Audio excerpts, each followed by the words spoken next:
Thanks, guys. I have this little slot that somehow covers up your camera, and I always leave it open, but somehow the gremlins got in and turned it off. So I am here. Thank you for your patience. Okay. Are we ready? Okay. Good morning. Due to COVID-19, Committee of Adjustment public hearings are being conducted virtually by electronic means through WebEx Webinar, an online digital platform, and streamed on the Toronto City Planning YouTube channel.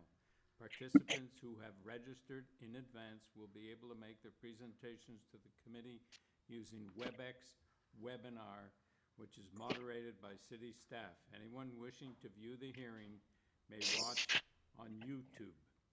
Participants who have registered in advance will be connecting with their computer, tablet, smartphone, or telephone. Committee members will be participating by video, and registered participants will connect by audio only. Participants will automatically be muted on entry. When an item is called, each participant will be unmuted by the moderator, one person at a time. Committee of Adjustment staff will share presentations submitted in accordance with a written submission deadline. We acknowledge the land we are meeting on is the traditional territory of many nations, including the Mississaugas of the Credit, the Anishinaabe, the Chippewa, the Haudenosaunee, and the Wendat peoples, and is now home to many diverse First Nations, Inuit, and Métis peoples. We also acknowledge that Toronto is covered by Treaty 13 with the Mississaugas of the Credit. In accordance with sections 45 and 53 of the Planning Act, this meeting of the Committee of Adjustment of the City of Toronto is called to order. The Committee of Adjustment considers applications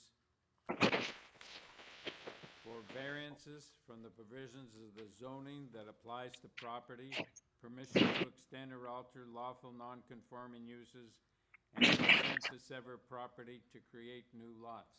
Is there a problem, Brandon? It sounds like somebody's sneezing into the mic. Yeah, if there's somebody, one of the, yeah, it's okay. Okay, thank you. Okay.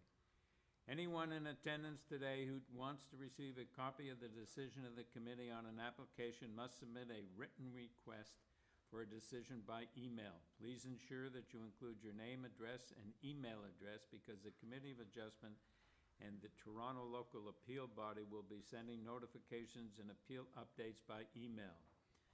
If you do not agree with the decision of the committee, decisions may be appealed to the Toronto Local Appeal Body, or in some limited circumstances to the Ontario Land Tribunal. Appeal instructions are set out at the bottom of the decision of the committee. Today I will call each item in the order listed on the agenda. When making your submissions, in a case where the application is uncontested, the agent or applicant may proceed with their presentation if desired. When the committee does not require a presentation, applicants are to advise the chair should they wish to speak to the committee.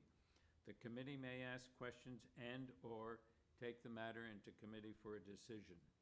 Each speaker, including the applicant agent, will be given a maximum of 5 minutes to address the committee. I will comment when you are reaching the 5 minutes. When addressing the committee, please clearly state your name and address. Please remember to confine your remarks to the matters outlined in the application. The applicant or agent will proceed first and will make a presentation to the committee on the application. Please note that the committee may not entertain revisions to proposals at the hearing today. The committee may decide to defer the application if substantially revised, to ensure the revised application is accurate and that all those entitled to notice of the application are informed of the changes. Then, individuals either in support or opposed to the application will be invited to speak. Committee members may ask questions of each speaker after they have finished their presentation. When all speakers are finished, the applicant agent has an opportunity to rebut only those issues that were raised by the speakers. This will mark the end of the discussion. The application will then be taken into committee for a decision. we need a motion to confirm the minutes of the last meeting. Through you, Mr. Chair, there are no minutes to be confirmed at this hearing. Okay. Are there any declarations of interest of panel or staff for items in the morning time slot? None for the panel, any for staff? No. Madam Deputy Secretary Treasurer, are there any deferral requests in this time slot? No, there are none, Mr. Chair. Okay, are there any files to be closed? No, Mr. Chair. Okay. We will then now proceed with the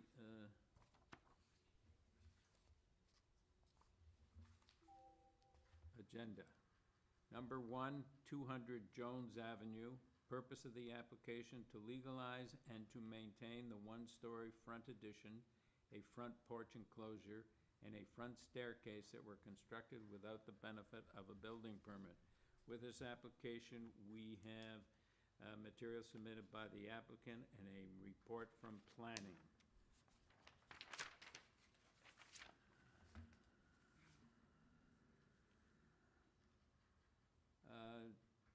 The agent, Kalaswaran Gop.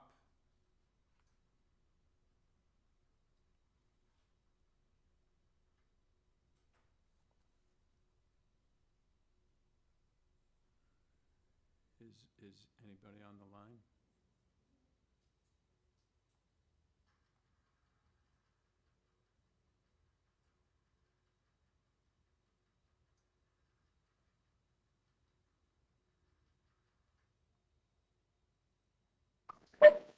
Supposed to unmute me, right? I'm here. We're having trouble hearing you, sir. Yeah, can you hear me now? Yes, we can hear you. Yeah. Good morning. Good morning. Can we have your name and your address for the record, please? Yeah. GOP, the last name, Kalaswaran, from 131 Golden Avenue. Okay, Welcome. thank you. I don't think, sir, we need a presentation. Panel, do you have any? And so before I take it into committee, Mr. Gopp, do you have anything you want to say to the panel? Yeah, if there is any issue I can address with, but otherwise I will go with the staff report. Thank you. Yes, Larry. Chair, if I might, just more out of curiosity, this was built without a building permit. I just wondered whether this was done by the homeowner, him or herself, or was this contracted out to a contractor? It's not done by the homeowner, but it must have been done by handyman of that nature. It's another contractor. Yeah, so so I understand when things are done without a building permit, when it's done by a homeowner, it's not surprising when people don't really know whether a building permit's required. It does trouble me a little bit when this work is done by a private contractor who should know better. And I think, Chair, we often indicate that we don't condone works of this nature being done without a permit. But having said that, it seems like a reasonable a proposal in this case. Okay. Any Thank you. other questions or comments before? Okay, Larry, do you want to make a motion? Sure, I just have, it is, looking on the street, just about every street, every house seems to have enclosed their porch, so it's not unusual in this circumstances. So I would move for approval subject to the planning conditions. All right, the seconder, Sahir, all in favor? You have your approval. Thank you, sir. Through you, Mr. Chair, just a notation with regards to community planning's condition. They refer to the plans received November 21st, but the plans are actually date stamped November 15th, 2021, which is a date change. Next item is number 2, 481 ROXTON Road. Purpose of the application to alter the existing 2-story semi-detached dwelling by constructing a complete 3rd-story addition and a rear 2-story addition With this application, we have materials submitted by the applicant, a report from planning and opposition from 471 Roxton Road.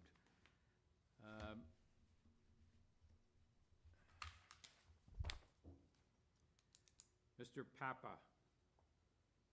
Good morning, Mr. Chair and committee members. My name is Rick Papa. I'm the agent and architect.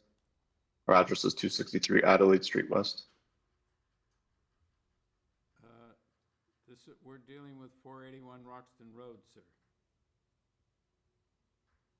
Sorry, I just said our address. I claimed our address. Okay. Yes, sir. I'm sorry. Yep. All right. Do you I think I'm going to take this matter into committee. It seems very straightforward. Do you have anything you want to say to the panel before we go into committee? Through you, Mr. Chair, I'd like to just briefly describe the proposal. Yes, go ahead. The proposal is for a second and third story addition with an attic conversion to an existing two-story semi-detached home in Bickford Park area. There are two variances being sought, one for floor space index and the other for side exterior main walls. The proposed massing is such that the existing building footprint is unchanged. The addition to the third story spans from the existing attic rooftop pitch towards the rear of the property, stopping 3 meters short of the existing rear main wall. The front of the building is relatively unchanged with the exception of a new window at the attic. As such, it keeps the original character of the street intact while adding density at the center of the massing where there's less impact on adjacent properties, rear yards, and streetscape. I note that planning has no objections to the proposal as illustrated in the report, and that the privacy screens requested at the rear deck were part of our original submission, added in consideration for the privacy of neighbors. I note also that rear decks are common at the third story within the immediate context of the proposal, and on the same side of Roxton. 509, 507, 497, 475, 473, 471, 469, and 467 all have third story massing with walkout terraces facing the rear. 497, 475 Roxton have both seen recent additions and have a similar massing and depth as proposed, as well as a rear deck at the third level. The proposed is similar in density to the recent renovated homes along the east side of Roxton. 497 has a similar area and density as proposed, approximately 1.2. Both 541, 535 have larger areas than the proposal and a similar density of 1.2. In summary, the row house and lot are modest 3.8 meters in width, and the proposal is a modest family home of 1,800 square feet GFA. The proposal maintains the front character of the home while adding space to the center of the massing to avoid overcrowding and shadowing to adjacent lots. The proposal represents an improvement to the existing structure, street elevation, and rear of the property. The proposed variances are common to the street and immediate context, and for these reasons, I believe the variances are minor in nature and that the application follows the general intent of the bylaw. Thank you. Thank you. Panel, any questions? Yes, Peter. Thanks, Chair. Just for the applicant, I'm curious as to what has changed since the you received approvals for this property in last November, and I'm just wondering what has changed materially with the application since then.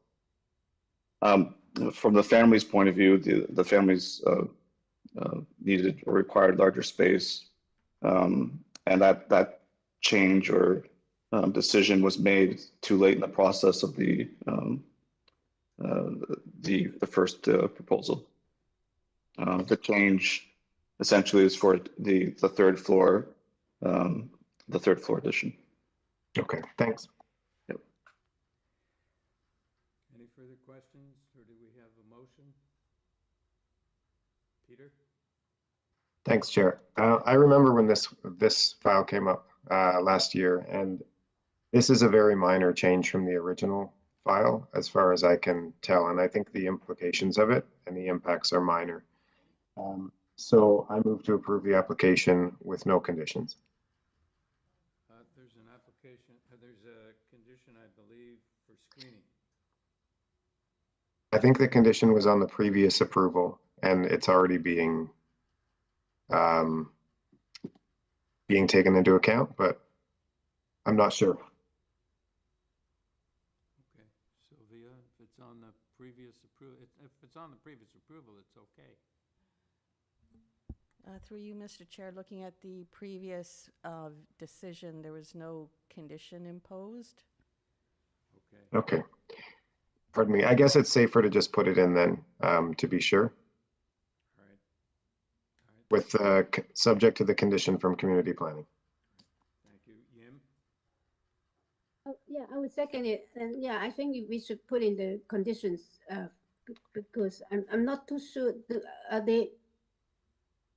I mean, is the previous decision will be superseded, or you just based on this one, right? No. Yeah, but it didn't have the No. screening condition, so we need to put it in now. It's not superseded, this adds to it. All right, thank you. All in favor? You have your approval, sir. Thank you. Thank you, everyone. Number 3 is 78B Pape Avenue. Purpose of the application to alter the existing 3-story semi-detached dwelling by constructing a rear 3rd-story addition. With this application, we have materials submitted by the applicant and 7 form letters in support. Mr. Anthony. My name is Andrew Anthony, appearing for myself and my co-applicant, my wife, Kaylee Anthony, live at 78B Pape Avenue. Okay. I don't think, sir, we need a presentation. Do you have anything to say to the panel before I take it into committee? I think just very briefly, purpose of the application is to build that rear addition, as you referenced, for a growing family by enclosing an existing 3rd floor balcony at the rear of the home. It's located on a busy stretch of Pape just south of Queen, across from 4-floor townhomes, a 4-floor co-op apartment building. As you said, we have a number of form approvals from our neighbors and have attached some decisions where FSI between 1.25 and 1.55 have been approved. We're requesting 1.36, which is an increase of 0.14, or approximately 19.5 square meters. All right, thank you. Panel, any questions? We have a motion? Yes, Jim? Oh, okay. I think this application, what they're asking for is all the 3 variants minor. The FSI is a little bit 36% increase. I think that in that area, everything is getting quite intense. So I think that this will not create negative impact in the neighborhood. I move for approval of no conditions. Samir, second. All in favor? You have your approval, sir. Thank you. Thank you, committee. Number 4,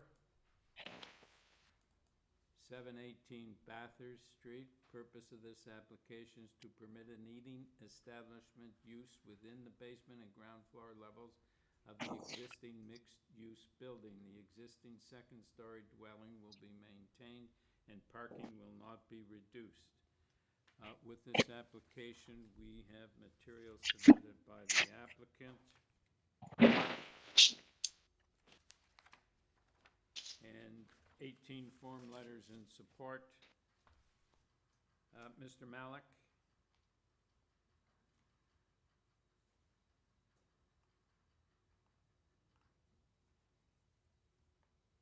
Mr. Malik on the line? Yes. Mr. Malik, would you go ahead? Mr. Malik, can you hear us?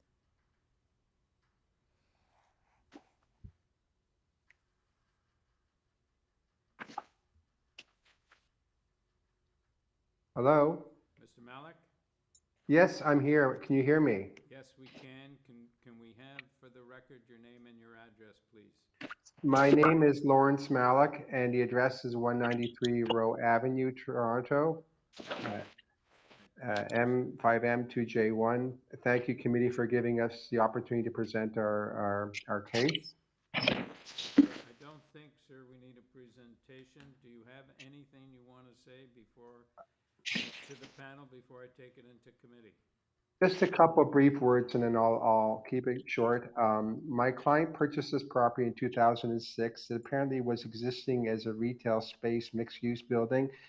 There is an annex pet supply facility that's just to the south of the property, and there are other retail facilities that are within a block that are also retail uses. So my client was led to believe he could use the property as a mixed use for retail purposes, which he wants to use it as a takeout restaurant, which is considered to be retail under the building code.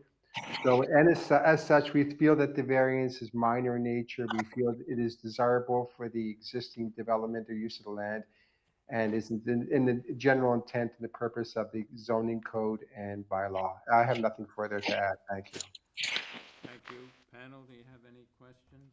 Yes, Larry? No, I don't have any questions, Chair. I was going to move a motion on this one. I think this is quite a reasonable application. In fact, it's appropriate given the major development occurring north on the former Honest Ed site to be an appropriate amenity for the residents of that area. So I think it's a reasonable approach. I'm prepared to move approval with no conditions. Seconder, Peter, all in favor? You have your approval, sir. Thank you. Thank you very much. Have a good day. All right, thank you.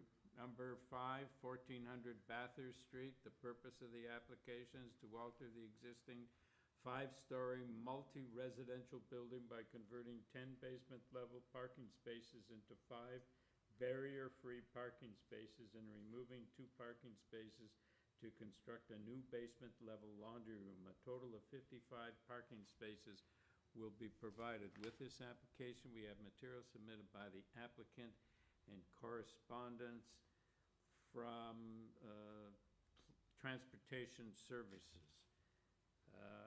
Mr. Padilla.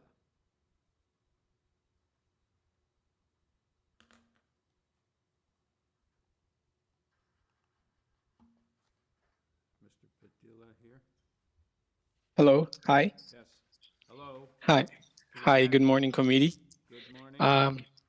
My name is Patrick Padilla, 1400 Bathurst. Yes.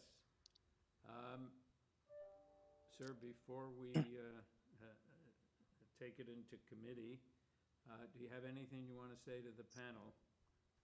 Yes, I would just like to say the minor variance that we are seeking is for the barrier-free improvement for the apartment building at 1400 Bathurst. And that would be all. Okay. So what exactly do you mean by barrier-free parking spaces? Were these parking spaces contain barriers before? No, it's actually we should say for accessibility, so accessible parking. Oh, I see. Yes, for people using wheelchairs or mobility devices. Okay. Sylvia, is barrier-free the language you use, or should it be accessible? It should be accessible. Accessible. Yes. Okay. So yeah. Perhaps we could change the purpose of the application. Okay, panel, do you have any further questions? Or do we have a motion? Yim?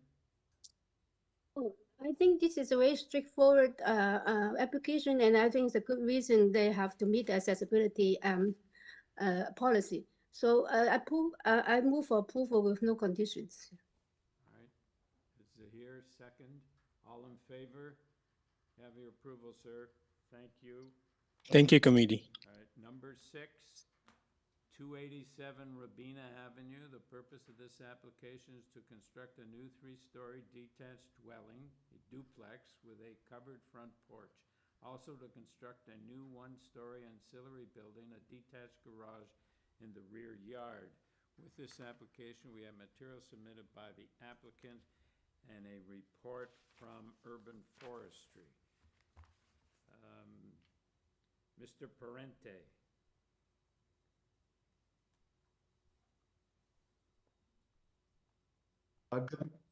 Good morning, Chair and committee members. Can you hear me? Yes, we can. Okay, my name is Lou Parente. I'm the agent applicant. My address is 47 Loweswater Avenue, Markham, Ontario. All right, thank you.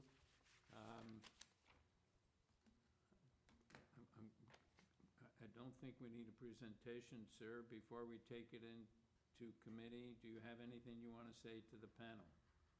No, we're just, it's a dilapidated bungalow and structurally unsound, and my client would just like to construct this duplex, which seems to be common in the area or the neighborhood. Are 3 stories common?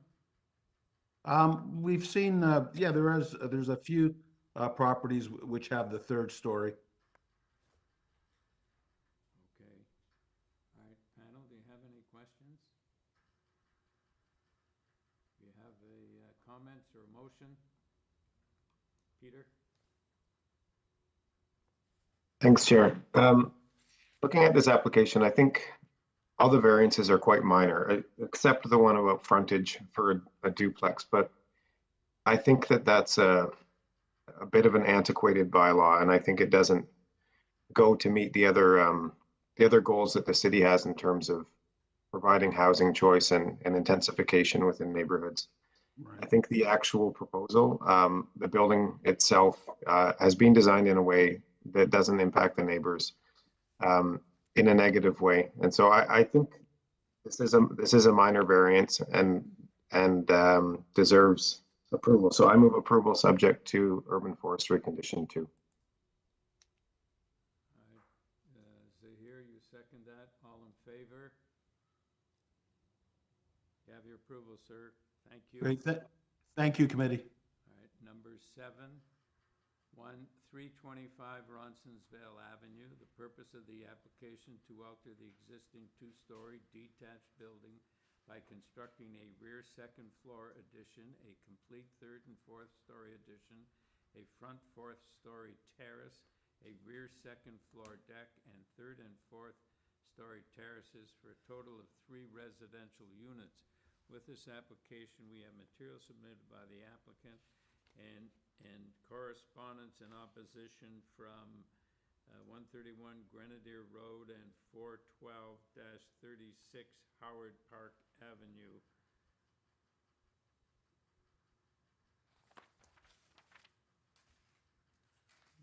Mr. Faraoni. Through you, Mr. Chair, Ida Evangelista will speak about this application. Pardon? Ida Evangelista will speak about this application.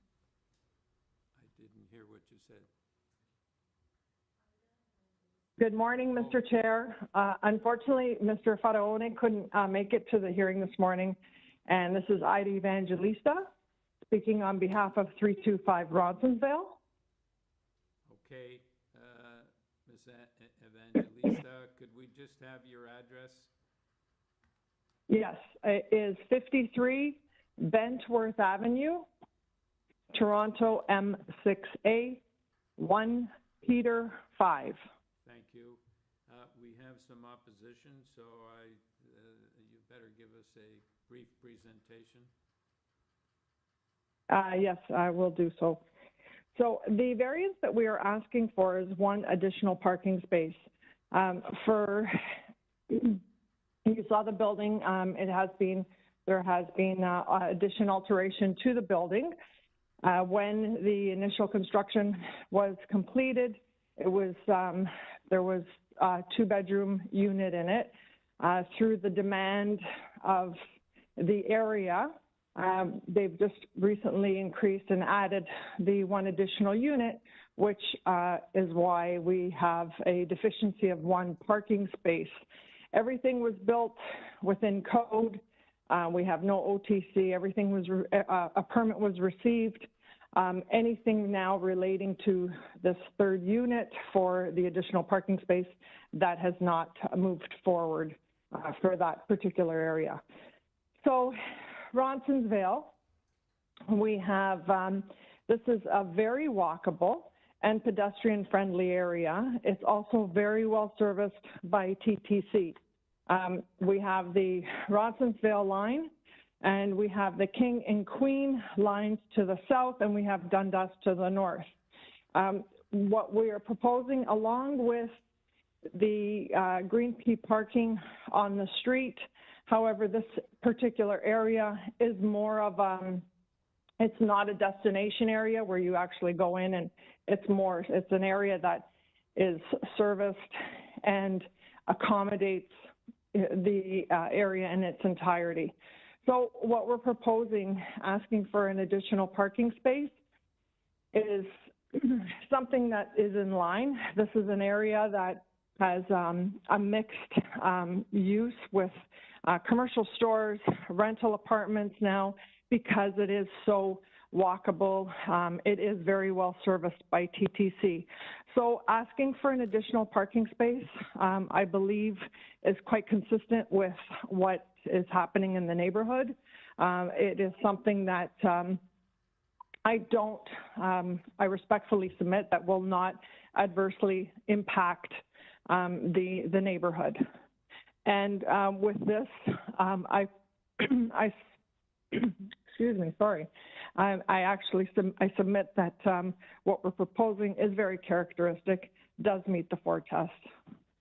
So just to be clear, when you say we're asking for 1 parking space, as I understand it, 1 parking space is required because of the addition of the 3rd residential dwelling unit, but you are providing no parking spaces with respect to that dwelling unit. Is that correct? That is correct. Okay, thank you. We are, yes, that is correct. We have no parking for that 3rd unit. So panel, do you have any other questions? Yes, Larry? Thanks, Chair. Just more out of curiosity, I know that strip very well. It's characterized largely by 2- and 3-story commercial and residential mixed-use buildings. Is the 4-story, was it as of right? Is 4 stories allowed on Roncesvalles as of right? Yes. This is zoned commercial residential. It does have as of right a 14-meter height zoning, along with a 2.5 FSI. Great, thanks. And okay. Yep, no, that's fine. It was more out of curiosity. I'm kind of glad to see that, actually. Yes. Okay, Sarah Terpstra.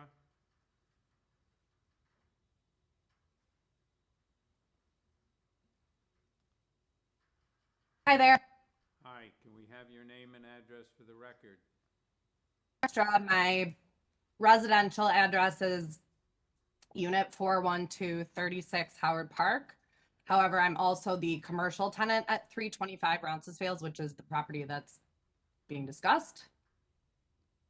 All right, and your name just for the record? Sarah Terpstra. Okay, can you elaborate then on your opposition to this project? Oh, well, the project on the whole, I have many oppositions to, but speaking just to the variance that's being applied for, parking is a huge issue, especially on this block. There's going to be 3 additional residential dwellings. There's no loading and unloading zone for our business. There's many other food service businesses on this block as well. There's a section on Grenadier between Roncesvalles and the laneway to our building that is 1 hour parking, I believe, and it's a visibility hazard for pedestrians crossing Grenadier from, along Roncesvalles. Street parking is limited. You have to have a permit, but it's impossible to find parking. So as a commercial tenant, it's a problem for me, for customers trying to visit our shop. I also live in the neighborhood and I have little kids, and I know more cars, more residents is, parking is a must. To further add to it, this is a heritage registered building. The requests made from the Heritage Department for alterations, or excuse me, revisions to their drawings when applying for permit were completely ignored. The original masonry has been ripped off the building. There's no bay window any longer. And the stories that have been added over the roof line that was consistent with the buildings on either side is not stepped back. Honestly, the building's hideous, and Roncesvalles is an area where people are spending millions of dollars on their property, and they want to be in an area where it's beautiful and historic, and there's small businesses, and you know, this property owner is completely destructive and has been in every way. Yeah, neglectful, disrespectful, interrupted our business, damages to our property. I could go on and on. I know that these don't, some of these complaints don't apply to this variance, but I just want to add that in for the committee to consider. Okay, panel, any questions? All right, Gerardo DeMarco.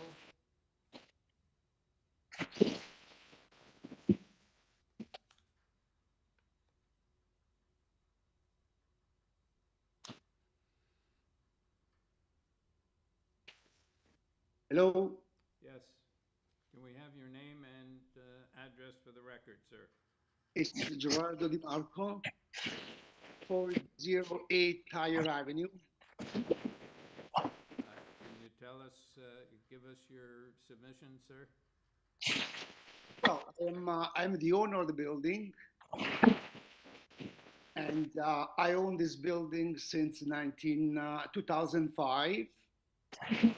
We had an existing one apartment, second floor on this location with a commercial at the bottom. So I know that the neighborhood needs some more residents. So we, with my architect, we try to add in 2 more apartments. I love the neighborhood, very nice neighborhood. I don't think everybody's walked there. It's a great neighborhood where everybody can walk through. And I don't think there's a laneway. We already have one parking behind the laneway, behind the building. As Ida Faraon is saying, that all we need is an extra parking. If you guys can help us to move forward to give a couple more apartments in the area. Okay, thank you, sir. Thank you. Panel, do you have any questions? Okay, Miss Evangelista.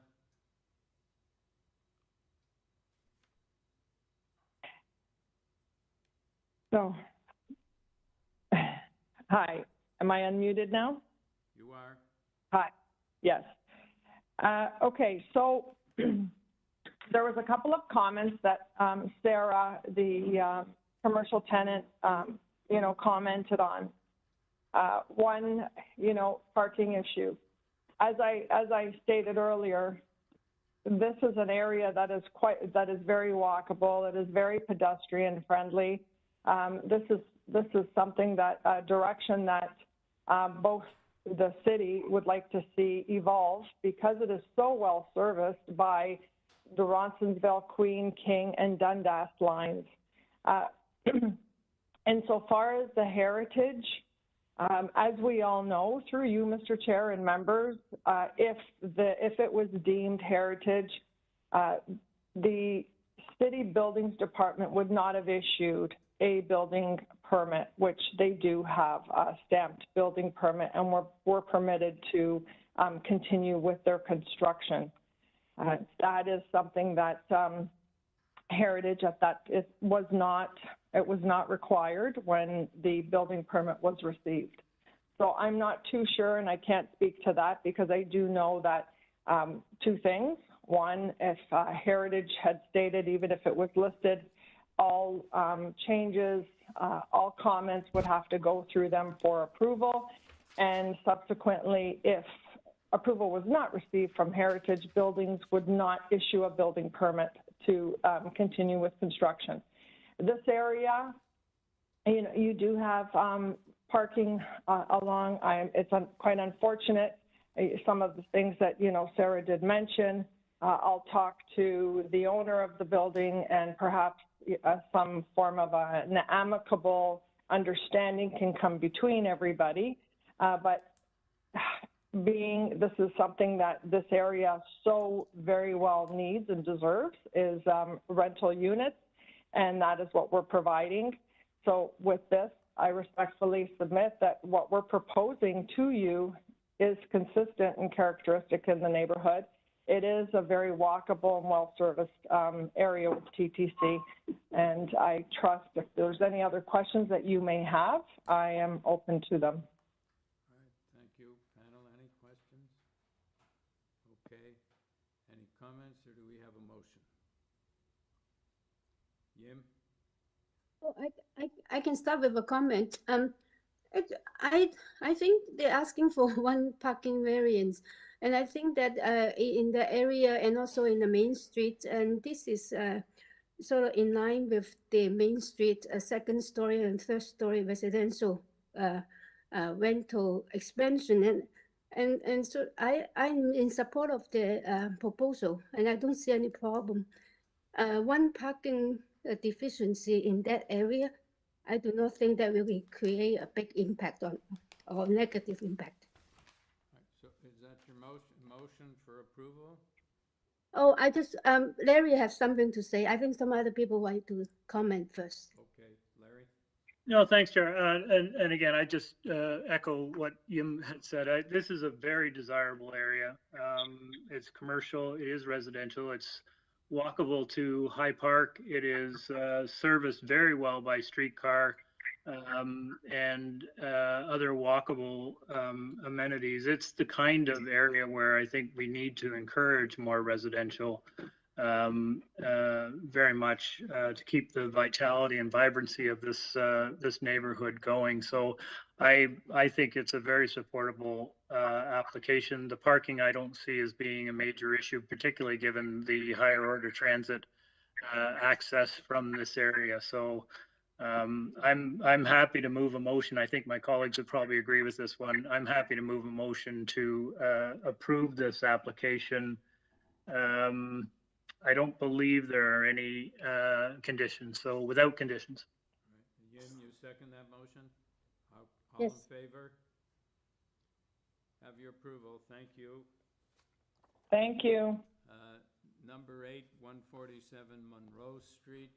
Purpose of the application is to construct a new 3-story townhouse containing 1 secondary suite to be located within the basement and on the ground floor for a total of 2 units.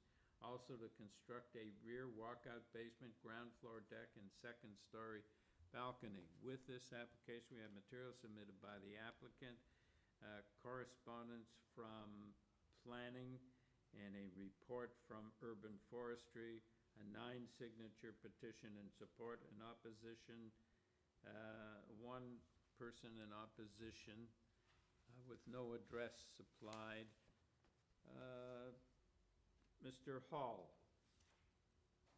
Yes, good morning, panel. Mr. Chair, my name is Daniel Hall. I am the principal of the Architect Builders Collaborative, Inc., and I'm the architect and applicant here on behalf of the owner. Okay, we have somebody in opposition, sir, so perhaps you could give us a brief presentation? Yes, I'd be glad to. The project is to replace an existing, very dilapidated building that's been abandoned essentially since there was a fire in 1998. There was some remedial shoring work done inside it to hold it up, for which a retroactive permit was submitted to the city after an order to comply a couple of years ago.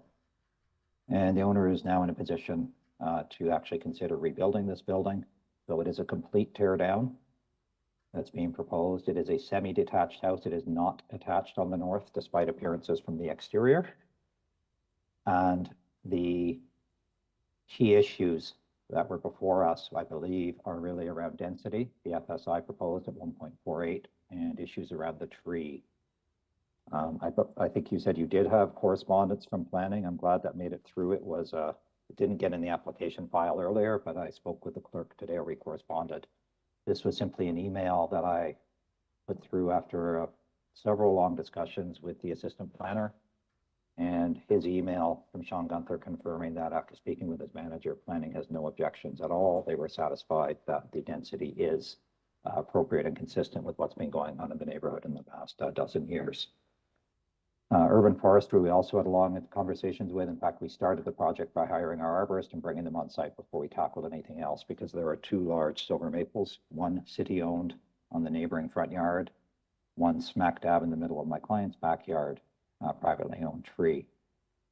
We did numerous things, including, you will see, a revised site plan was submitted to propose removing the rear walkout. We removed the front window well in efforts to reduce the impact on the trees.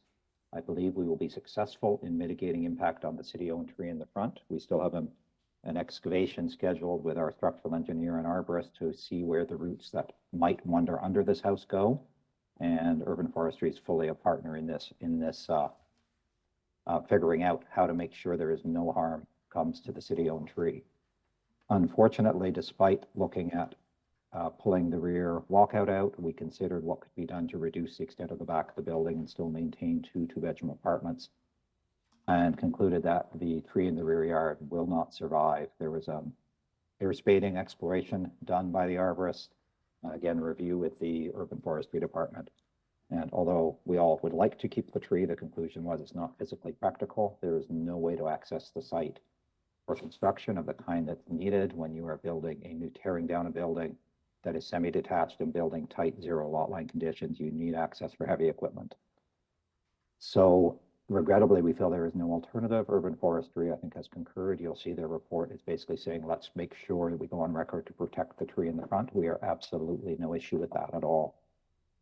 Those are really the key issues. There were a couple of other minor variances. We're matching the depth of the neighboring building. There's a minor variance parking, which I think is a technicality because we actually showed a parking pad in the backyard, but we're fine with the minor variance given there are 4 streetcar lines within a 5-minute walk of this property. And, you know, the benefit of having two-bedroom family-sized units, each about 1,000 square feet with access to a yard, is just a huge benefit generally in this neighborhood as ongoing good rental accommodation. And there was one letter of objection concerning the tree.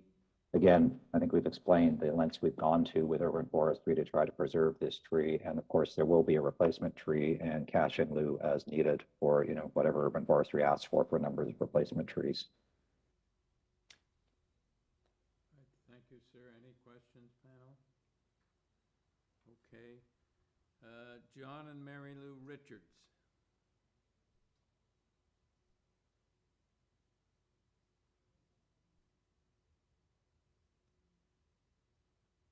I'm here. All right. Hello. Can we have your name and address, sir? Yes, my name is John Richards. I live at 157 Monroe Street. Okay. Can you tell us what your objections to this project are? I actually don't really have any objections. Now that I've heard the presentation of the architect, I'd like to speak in support of the project. There are some minor issues about variances against code, which I can't really comment on. You can comment on those. If there's an allowance for parking at the rear, as most homes have, that's wonderful if that's possible. If the tree can be retained, that would be a great asset because it provides huge shade canopy for homes on Monroe and Hamilton Street. I understand what the architect has said about root damage because of excavation and access to the site, and it's a private tree on private land. I would prefer it not to be removed, but if it has to be removed, I mean, look, I think we can expect that all trees have a certain life cycle to them. This tree is at least 140 plus years old, and it's a wonderful tree. If it can be retained, that will be excellent, but it's a private tree on private land, and I believe the city has limited control over what a private owner will do with a privately owned tree. Those are really my comments. Anything that adds to increasing middle-size rental accommodation in Toronto is certainly a great asset, and I hope the project proceeds. This building has been vacant for many years. The homes along the street were all built in the 1880s. These ones might have been built prior to that. there had been a fire in this home, and so it's been vacant for many years. At some time, the rear of the house was structural wall was replaced with concrete hollow block, perhaps because of construction method or post-fire. There's a large crack in the concrete hollow wall block. That concrete hollow wall block has to come down and be replaced. And certainly the structure of the foundation ground is a very highly dense clay. So there's no reason why a new wall couldn't be built further beyond the existing wall to keep it in line with other houses, or with a greater depth if that's permissible to code issues. And I'm looking forward to seeing something replaced there. I think it would be terrific. I think that the issue of parking is important. If there is, I think the architect has mentioned there is parking access at the rear, and that would certainly be an asset if there are going to be 2 or 3 different groups of people living in this home. And that's it. So that's my comment about the support of the project. And I understand if the architect has worked with Urban Forestry Department to do the best they can to save the tree, well, that's certainly fine for me. It would be nice to keep the tree, but certainly I can see that perhaps 20% of the branches could be removed without much difficulty to the effect of the life of the tree, but I have no knowledge about roots and foundation depth and position, etc. Certainly some percentage of roots could be removed and the tree retained, but what that is, that would be up to Urban Forestry Department. So if they believe the tree can be removed, then I suppose it has to be removed. And I can see that there's a replacement tree shown on the drawings in a similar location where the old tree is. So those are my comments. Thank you very much. Thank you, sir. Mr. Hall, unless you have something you want to say, I don't believe we need to hear from you because there was no opposition. Yim, do you have a question of Mr. Yes, I have a question to the applicant. Yes, okay, go ahead. Okay. Can you look at this site plan, the front yard site plan? I just want to ask the status of the your walkway. Yes. You propose pavers within your property, and also the width that's existing. You said pavers to the city property. Are you planning to repave the whole walkway, including the cities and yours? And I just also like to ask, are you planning to use permeable pavers? That's one question. Second question is that the backyard. I don't, you have a paved area in the rear yard. Is it a parking spot? And also, what kind of pavers you propose for the rear yard?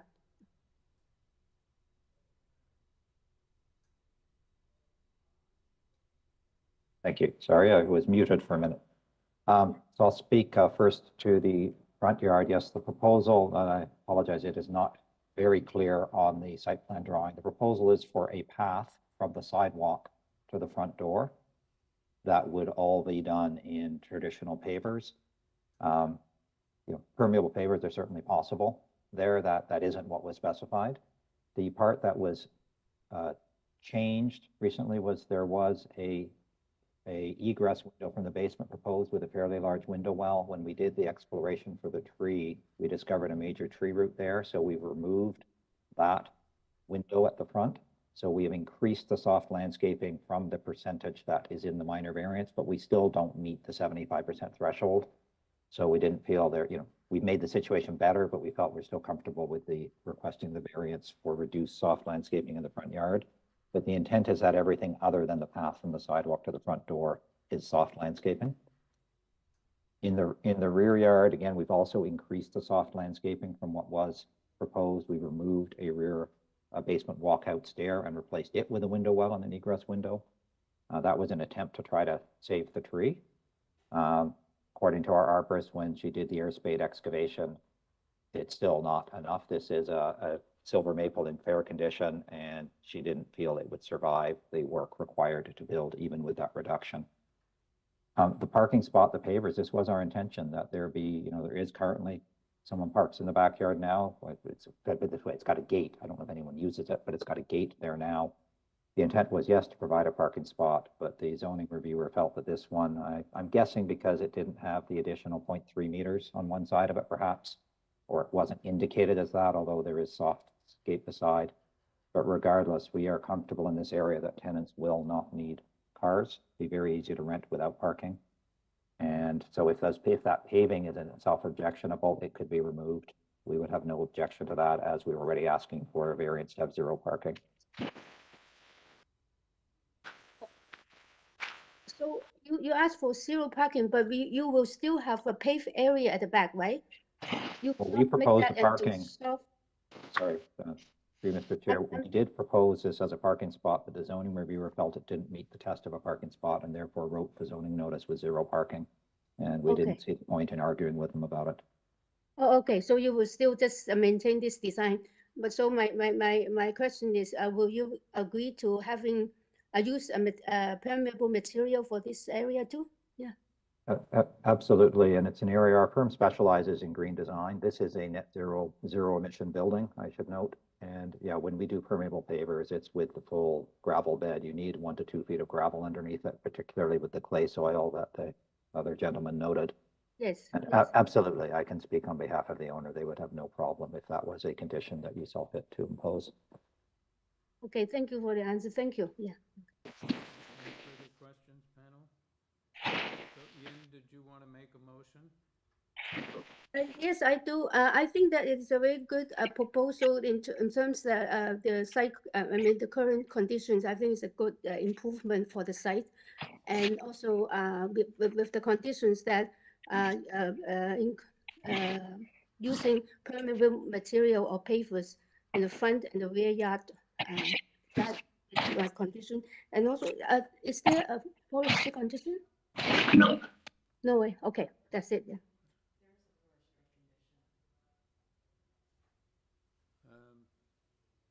I think there is a forestry condition, Yim. Yeah. Because you talk about trees, I thought there might be one. For new street tree, yeah. Yeah. So there's so I put the forestry condition. Okay. Yes. All right. Do we have a seconder? Peter, thank you. All in favor? You have your approval. Thank you, sir. Thank you very much. Number 9, 118 Fairview Avenue. The purpose of this application to alter the existing 2-story semi-detached dwelling by constructing a new story rear addition. With this application, we have material submitted by the applicant. Rafi Tashdijin.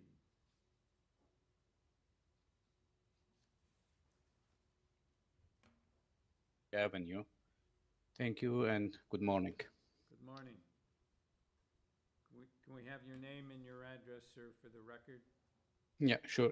Rafi Tashjan, address is 886 Young Street, apartment 1608, Hill, L4C 1 to the 8. All right, so you're fading in and out. Could you, I don't know whether it's because you're not speaking directly to the microphone or what, but we need a short presentation from you because there is some opposition. Oh, okay. So the address, whatever it is on the application, is different now. I relocated, but so the old one was 2727 Victoria Park Avenue, Unit 603, Toronto. The postal code M1T1A6. Thank you. So can we have your brief presentation, please? Yeah, so we're just adding a new, very small 2-story addition. With the setbacks, everything is within the zoning requirements. Only we have 2 minor variances that we're asking. It just, instead of the depth, instead of 17 meters, we're asking 17.32 meters. And then the index is from 0.69, it went to 0.9.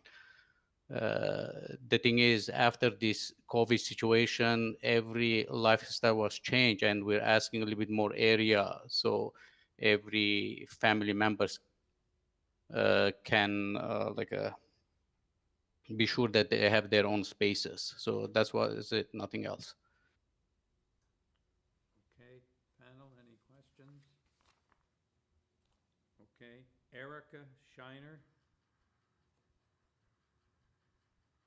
Through you, Mr. Chair, I tried to contact Erica Shiner by phone and email, but I wasn't successful. So she's not on the line. So she's not on the line. Okay, thank you. Panel, do you have any questions of the agent or applicant? No? Do we have any comments or do we have a motion? Yes, Larry? Thanks, Chair. I think this is quite a minor application, a modest addition to the rear of the building, and the variances themselves are quite modest. I think it's quite supportable. I'm prepared to move a motion to approve this application with no conditions. Okay. Is Zahir, did you have any comment you wanted to make, or do you just seconding the motion? You're muted. Sorry, just second, Mr. Chair. All right, thank you. All in favor? You have your approval. Thank you, sir. Thank you. Number 10, 81 Pendrith Street. Purpose of the application to construct a new 3-story ancillary building, 1-car garage with a laneway suite above in the rear yard abutting the laneway. This ancillary building will have 2 decks, north and south sides on the 2nd story, and 2 decks west and south sides on the 3rd story. With this application, we have materials submitted by the applicant, a report from Urban Forestry, and opposition from 24 St. Raymond's Height. Mr. Footman. Hi.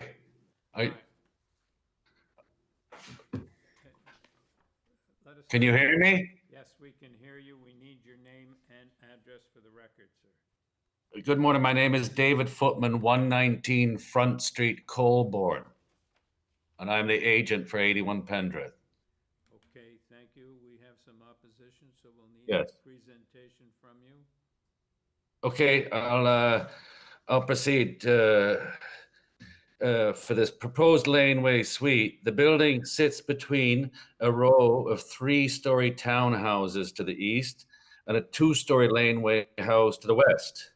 As you see from elevation A6 and A7, the building height is approximately the median of these 2 existing buildings. The 3rd floor is set back 1.53 meters from the west property line, which further softens the transition between the shorter laneway house and the 3-story townhouses. Sheet A8 shows the proposed building with the townhouse wall beyond. It's much larger, and it also shows the significant setbacks on the north and south side. The access to the roof is proposed as a maintenance access to roof equipment and future green roof or solar panels. Going back to A6, one sees the suitability of the proposal to the urban fabric of this laneway, which is almost a street. I believe the proposal, which is in the minor variance, is suitable development for the site. The site is unique with these large townhouses on a laneway, but it seems that all laneways are intensifying rapidly with decisions by council to amend zoning bylaws to allow this urban intensification. One last item, I would request that the committee impose 2 conditions on the decision. The first decision, that there be no 2nd floor north balcony and no 3rd floor north or west balcony. The second condition would be that the walkway be with permeable pavers.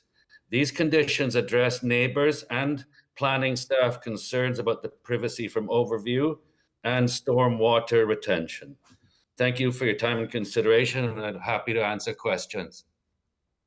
Any questions, panel? Okay, let's move on to Tom and Rose Weber. Through you, Mr. Chair, I tried to contact them, but there was no answer, so they are not on the line. Okay, thank you. All right, panel. No opposition, Larry? I just, thanks, Chair. I did have a question of the agent. I'm interested in the staircase or the access point to the top of the third story. You suggested that we put a condition in that there be no terrace or balcony, I guess, on the rooftop. But it is unusual to have that kind of an access up to the top of the roof. It is, but it would make it so much easier for any maintenance if they did put out hot water or solar, which he's considering doing. I would be, and it's also the neighbors with the townhouses have a similar access. Oh, so the townhomes have access to their rooftop? Well, they have something up there. Yes, there is a structure that takes them up to the rooftop. It's quite an unusual site. Well, I'd be prepared to remove it, and I would use a Bilco hatch if that committee would consider that. That would be our access with a pull-down stair. I've done that before, so that would be a third condition to remove the access to the roof, as it's as a, you know, it's almost a fourth story, but it's not. It's yeah, I think that would be my initial observation. Even though okay. It's modest in size, it does kind of make it effectively a four-story building.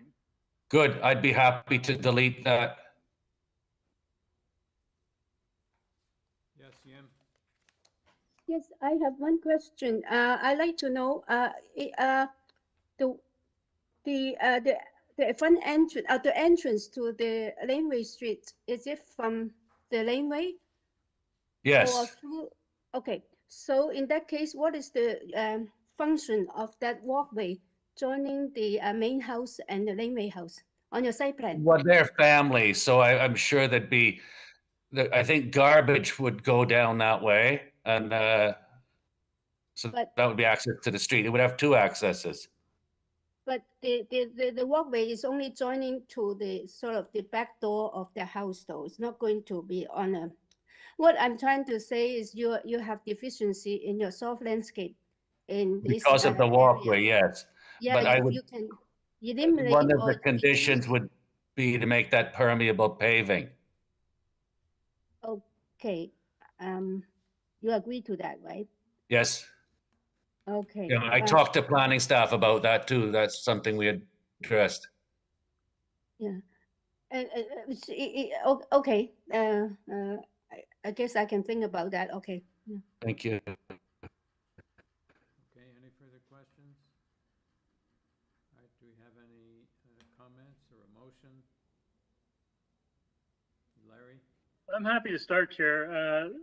You know, when I first saw this, of course, being a laneway suite, being 3 stories, it immediately gets your attention. But then when you go and tour the site itself, it is quite an unusual site where there's a row of townhomes basically in people's backyards, facing onto what appears to be a vacant lot. I'm not sure, it didn't look like a park, just looked like a vacant lot. So who knows what eventually may go in there, presumably some intensification of some sort. Once I kind of looked into it, it frankly didn't seem at all unreasonable. It does have good access through the laneway. It does provide intensification. It is a little an anomaly given the requirements of laneway and the height particularly, but given its juxtaposition next to the existing townhomes, and doesn't appear that it has a great deal of opposition from the neighbors and neighborhood. And with the conditions that we've been discussing, I think I could support this application. Okay, any further comments? Yes, Yim? So I agree with Larry. In context, the extra height seemed to fit in this site, but I think with the conditions that we discussed before, is it eliminate the rooftop access? Is that one of them? Yeah, And I'm in agree. I can support this application also with the conditions using permeable material or pavers in the rear yard. Yeah. I think there was another condition about prohibiting Yes. balconies on the second and third floor. Yes. I believe. And then second floor balcony on the north side, and then the third floor, is it north and south? There's North and west. It would be north and west. North and west, okay, Yes. with no balconies. And with that Yes. condition, and also with forestry condition, and the four conditions, I move for approval, yeah. Okay, did you mention, Yim, did you mention the stairway, elimination of the existing stairway? Or the proposed That's stairway? one of the conditions, yes. Yeah. Yes. Do we have a, so, Mr. Applicant, is the motion, all in favor? You have your approval, sir. Thank you. Thank you. Have a good day.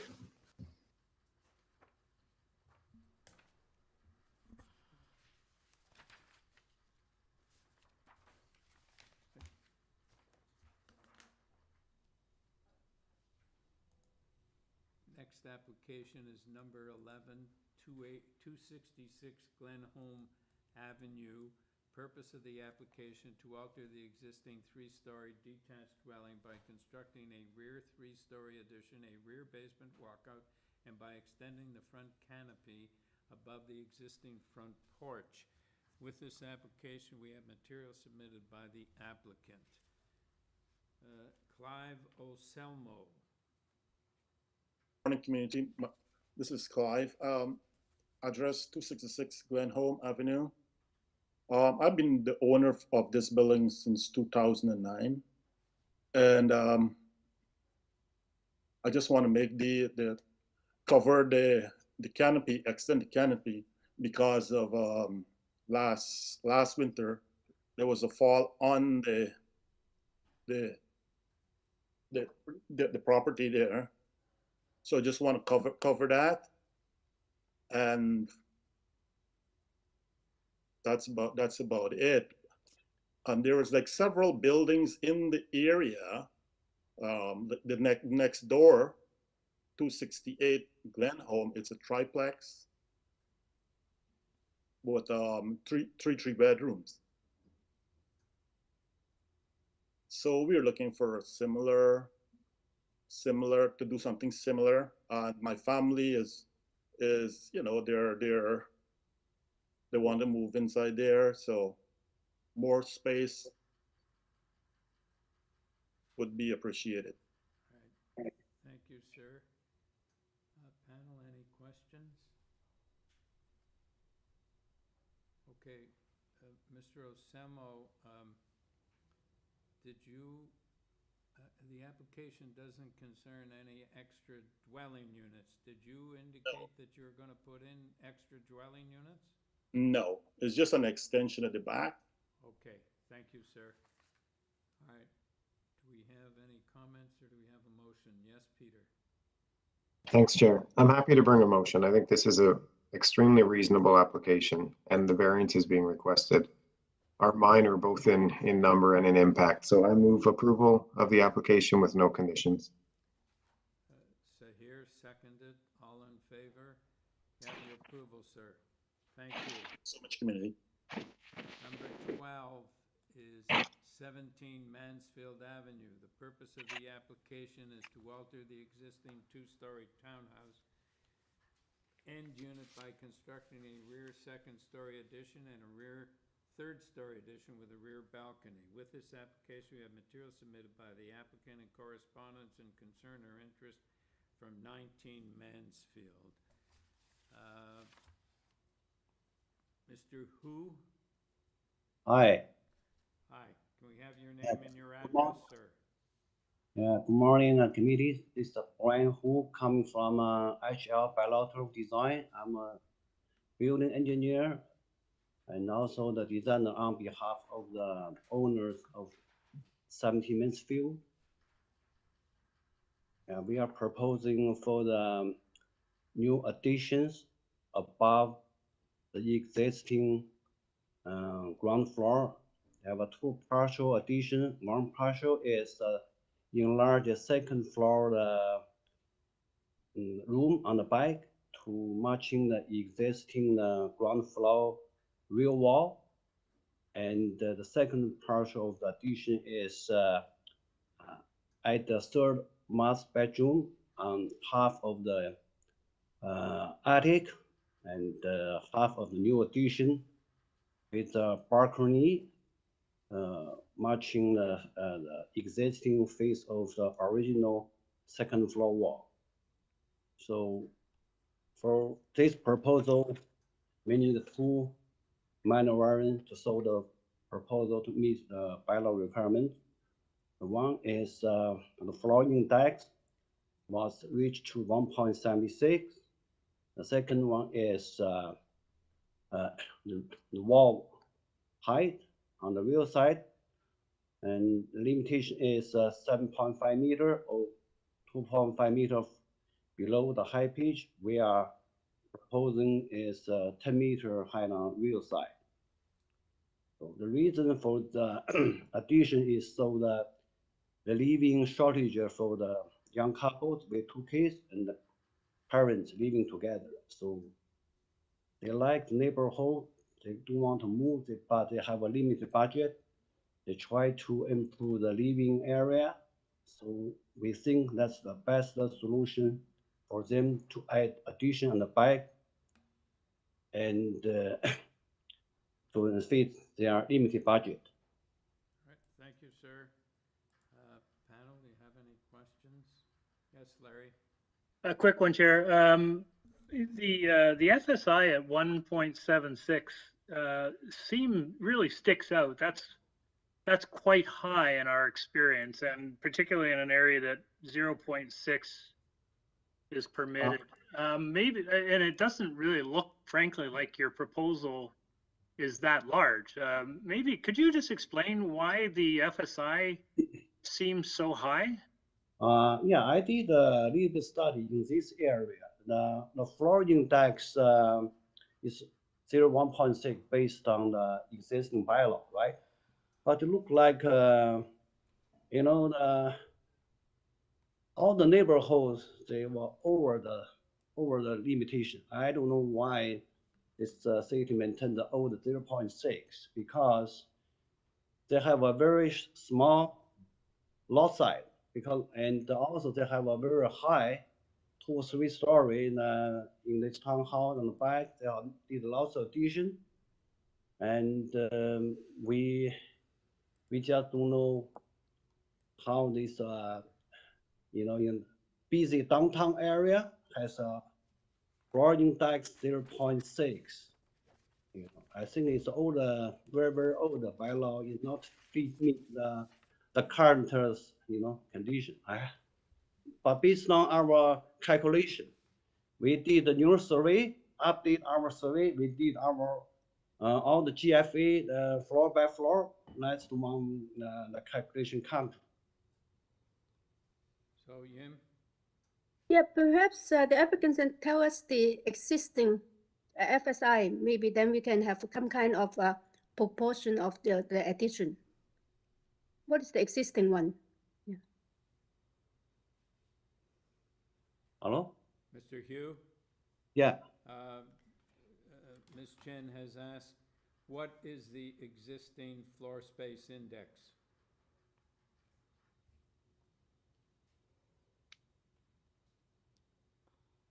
The existing see the on my drawing, see the one. Through you, Mr. Chair, the notice that was given has an FSI of 1.66 times the area of the lot. It's not 1.7. Yeah, that was my next question. Thank you. I think that is when you look at the revised zoning, it's 1.76, but the total area is not changed. So maybe it's just a mistake. It's still 161. Yeah, the total area is the same as in the notice. is also 161.93, but the index is different. So maybe it's just a mistake or calculation. Oh, okay. So is the notice defective? I think the revised zoning is corrected, yeah. If you look at the notice, it's 1.66, but the total area is the same as 1.76. That's what I mean. The total area, 161.93, is not changed. Yeah, so the notice is defective. Yeah. Okay, so, but the total area of the floor space index is correct at 161.93, but the times is wrong. Okay, so, panel, do you consider that somebody's going to be misled by that, or is it a minor defect? Sorry, Chair, just repeat, which is the accurate one? Is it 7.6 or 6.6? 7.6 apparently. Is the accurate one? Yeah, according to this description here on the document that the zoning bylaw notice that Yim brought up. Yeah, that's the one I was going by. Yeah. I also note that the notice says the floor spaces index maximum is 0.6 with an area of 58.52 square meters, but the revised zoning notice has a slightly different square meters of 55.05 square meters. Yeah. Hello? Yes. Hello. I think the problem is we just update our renewal survey, did calculation, we did resubmit zoning review. By the latest, I think it's too late for present on the committee just meeting, but we did talk to the city zoning review person, and based on the final zoning notice, and it's 1.76 times. But we didn't change it. The GFA, total GFA is maintained as before, just the lot size calculation or something, you know, it's a minor mistake by us. So we solve that problem. Original is 1.66 on the old report, but new report, it already corrected to 1.76.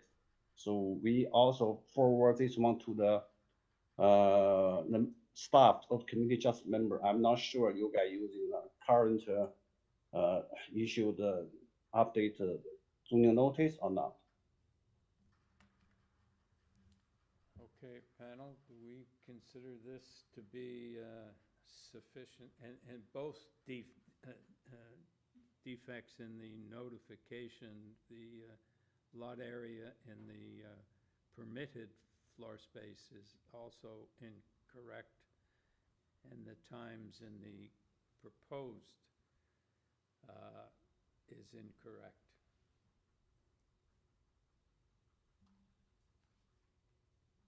Chair, I would just note that there doesn't appear to be any opposition to the size of the dwelling. And I'm frankly not sure 0.10 percentage change is significant. Others may have a different view, but I don't think it's significant enough to have this reposted, in my view. Yim? Oh, I just did a very quick calculation. The revised one is correct. So means that the notice is wrong in both figures, the 55, also the other one, the 1.76 is also wrong. I agree with Larry. If there aren't any oppositions, and I think maybe the increase is, I mean, it's an error. It's not like they changed the proposal, and they have a revised zoning. Maybe we can hear it. Yeah, well, I think we need only be concerned about whether people are misled by the, and as Larry says, it's not very significant error. So, but we've got to decide, do you want to proceed on the basis of this notice? And if so, do you approve it or reject it? I'd advocate for proceeding, Chair. I don't know if my colleagues have the same view, but to go back to the well and delay this for another 3 to 6 months just doesn't seem in the public interest. Yes, I agree. I think I can certainly go ahead because this is not like an intended sort of increase or error in terms of the intention. I think it's a calculation errors, but I still like to get my answer for my question about the existing FSI. Yeah. Mr. Hu, can you tell us? Yeah, the existing, based on my calculations, existing the GFA is 1.5.26 divided by 91.75 the lot area, and we have 1.15. 1.15. Okay. That's the existing the floor space index. Oh.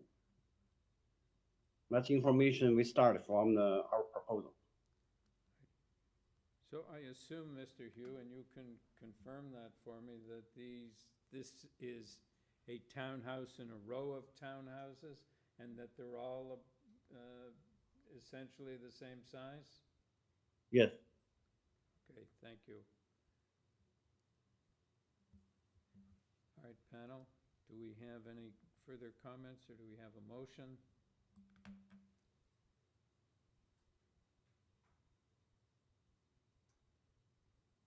Chair, I'm happy to move a motion. I think it really did kind of trigger a response when I saw that magnitude of an FSI.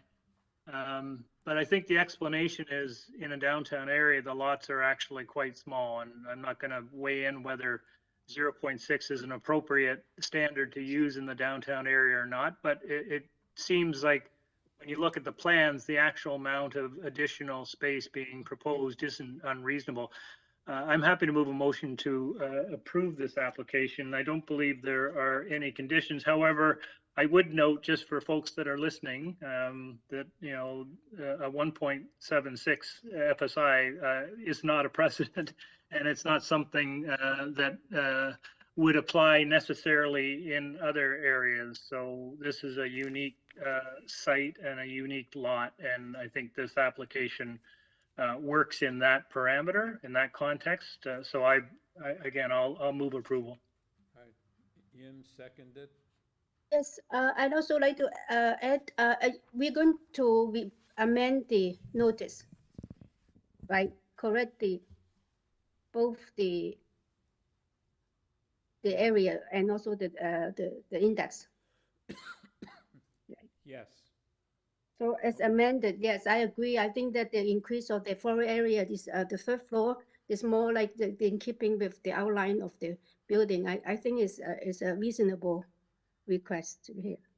So, and you're seconding the motion, Yim? Okay, all in favor? Have your approval, sir. Thank you. Thank you, committees. Number 13, 498 Roxton Road. The purpose of the application to alter the existing building by constructing a second-story addition with a front walkout roof deck, a rear third-story addition, a rear third-story balcony, and a front third-story walkout roof deck. With this application, we have material submitted by the applicant and correspondence in opposition from 471 Roxton Road. Mr. Benskowski.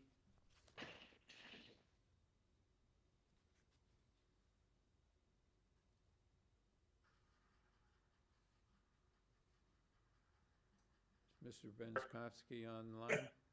I'm here, Mr. Chair. Okay, good. Can we have your name and your address? Yeah, Jonathan Benskowski, 301 Keewatin Avenue. Okay, so This is reasonably straightforward. I don't think we need a presentation. I'm going to take it into committee. Do you have anything to say to the panel before we go into committee? I would just say that if we were to go to the side elevation, which I'm sure you've seen, the second and third floor are actually essentially built in line with the roof line of the existing bungalow. So that second and third floor doesn't extend past either the rear wall of the adjacent semi-detached, and that's essentially it. Right, thank you. Sahir? Just a question with regard to the second floor rear balcony. Is that, are you intending to have privacy screening on, I can't quite see the directions, but on both sides of the balcony? We didn't have it proposed. It wasn't something requested by planning. Yeah. It is inset from the rear of the first floor addition, so it would limit any type of overlook just by it being inset somewhere around 8 feet. So it doesn't extend to that rear. It is quite inset from the rear wall. Okay, good. Thank you. Thank you. All right. Any further questions, panel? All right. Do we have any comments, or do we have a motion? Peter? Thanks, Chair. I'm happy to bring a motion. I think that this house is being masked in a sensitive way to limit impacts on the neighbors, particularly in the backyards. Stepping up towards the middle and the center of the house carrying most of the massing, I think, is a smart way to take this. So I move approval of the application with no conditions. All right. Sahir, you second that? Yes. All right, yes, thank you. All in favor?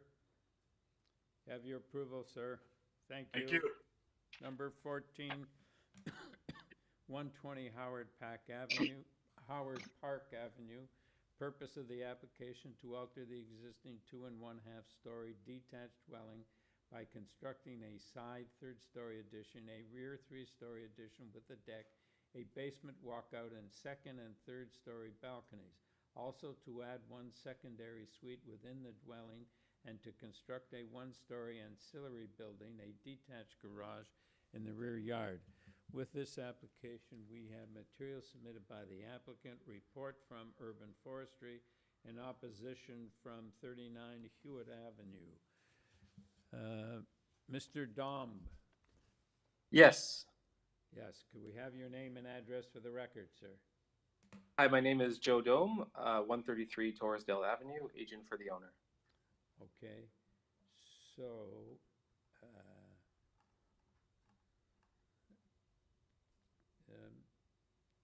could we just, you have quite a few variances, could we just have a brief presentation? Sure. As you mentioned, the owner would like to alter the existing 2 1/2 story attached dwelling. The purpose is to accommodate 2 comfortable family living spaces and rebuilding the detached garage in the rear yard. Variance number 1 is regarding only a 4% increase in interior floor area of the secondary suite. And we feel this represents a gentle increase, especially considering there are a number of neighboring multi-unit dwellings ranging from 3 to 5 units. For example, next door at 122 is a 5-plex. 177 across the street is a 3-plex. The corner of Howard Park and Sunnyside, directly across the street from the subject property, number 398 is a 5-plex, 396 3-plex, and 394 6-plex. Variance number 2, regarding the side exterior main walls, this variance only applies to a small portion of the side main walls.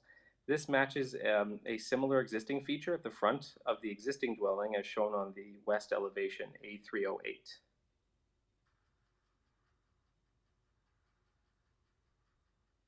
Yeah, right there.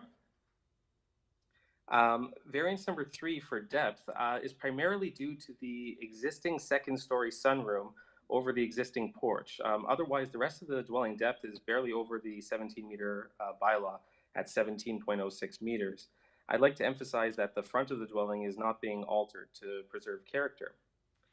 Variance number 4, we feel that the increase in FSI from 0.6 to 0.71 is very minor and reasonable to allow for 2 comfortable family living spaces. Variance number 5 regarding the rear yard soft landscaping of 32% is actually a large improvement over the existing 0% rear yard soft landscaping on the property. Essentially, the entire rear yard is currently gravel. The proposed landscaping is increased as much as possible while still allowing for appropriate access to the parking spaces in the rear detached garage. The existing rear 3-car garage cannot be used for parking in its current form and needs to be rebuilt. Variance number 6 reflects the existing main pedestrian entrance height. And variance number 7 regarding the rear detached garage area. As I mentioned, there's an existing garage there, and the area is only being slightly increased over that existing area to accommodate appropriate parking space dimensions. The owner did canvass all of Howard Park from Roncesvalles to Indian Road, about 30 houses. He also spoke to 15 houses on the south side of Hewitt, directly behind the subject property. They had no objections to the application. We did read the sole letter of opposition from 39 Hewitt at the rear, that's on file, and we do appreciate their comments.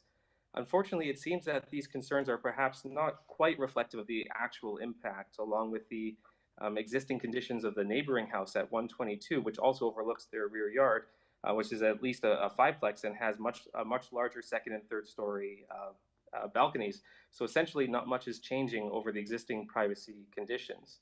And finally, planning has no objections to the application. We do feel that in context, this application is reasonable and minor in nature. I'd be happy to answer any questions you may have. All right, panel, any questions? Okay. All right, we'll take it into committee. Any comments, or do we have a motion?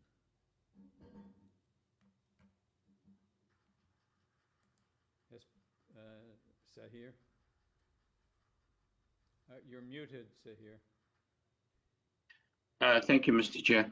I think this application is quite a reasonable one.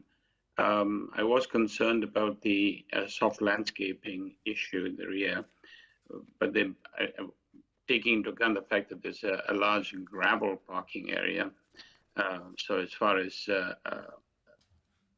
having some permeability for water, especially given the storms we've just recently experienced, I think this is an application that I could support. And if so, and if colleagues have no other objections, I certainly would move a motion to approve. I believe there's a condition forestry number 2. Do we have a seconder? Yim? All in favor? Have your approval? Thank you. Thank you very much. Okay. Can we take a 5-minute break at this point? Okay. Be back at 20 after 11.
Is it coming from here or?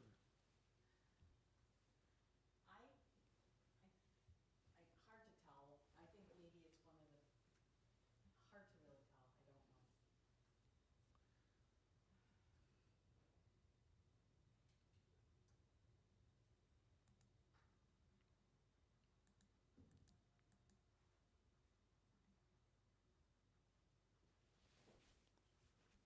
This next application is a real strange one. Reconfigure the existing front yard parking space. He's got permission to park like this, he wants to park like that. And it makes sense because it's behind a hedge, et cetera, you won't even see it.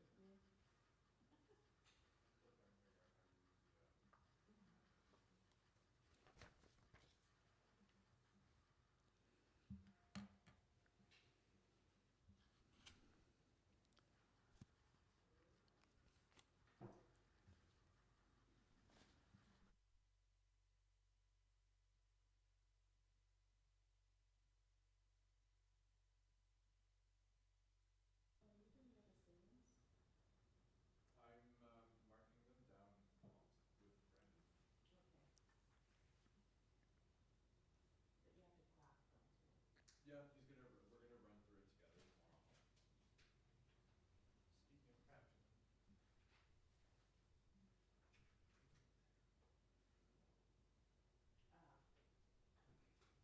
That's the one that had the four? Which four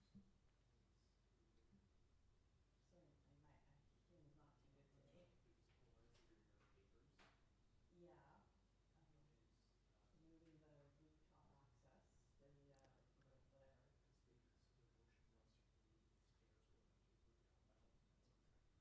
No, that is. Except the thing that's up at the stair, sort of the fourth, what would be like the 4-story. That has to be eliminated. Because what if they want stairs to the hatch? That's it, like internal though. Yeah. So you have to be careful how you word that. I know, but just because the motion that it create of removing the stairs, you know what I mean? Well, I think the stairs, which is what would be the 4th floor. Yeah. You could still have stairs inside. So we'll just say remove the rooftop access? Yeah, I probably want to re-listen to that one because the architect or designer had specific wording. Yeah. But it was outdoors, outside stairs, I believe. Yeah, the 4th floor, what would Yeah. look like remove Yeah, that. he's gonna put down, he's gonna put up some kind of ladder that folds up. But I want to hear the architect's actual word. Yeah. Because I didn't catch it all. Papers, Balconies. yeah, for the laneway suite screening on the. No, I don't think there was, I can't remember the 2 sides that was referenced. I don't think there was screening. I thought it was West side. stairway, balcony, walkway, and permeable pavers. And then you had forestry condition as well. So the balconies were on the north and west sides, were they? So you want it eliminated? Okay. There was 2 well, might have been 3 balconies, I don't know. But there was one that was gone and then the other ones on the different floor. 2nd and 3rd floors I wrote down. Yeah. Yeah. Yeah. He sort of said it like we all knew exactly what he was talking about. Coming up with the wording kind of. Yeah. Okay, are we ready?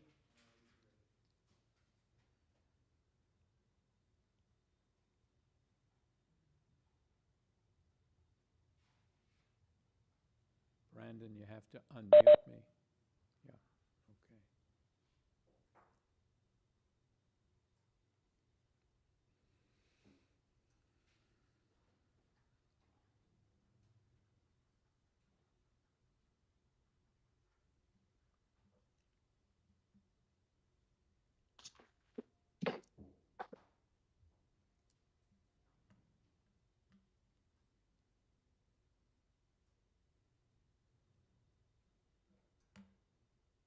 Okay, so we have a quorum. Okay, we're now at number 15, 57 Elm Avenue. The purpose of the application is to reconfigure the existing front yard parking space.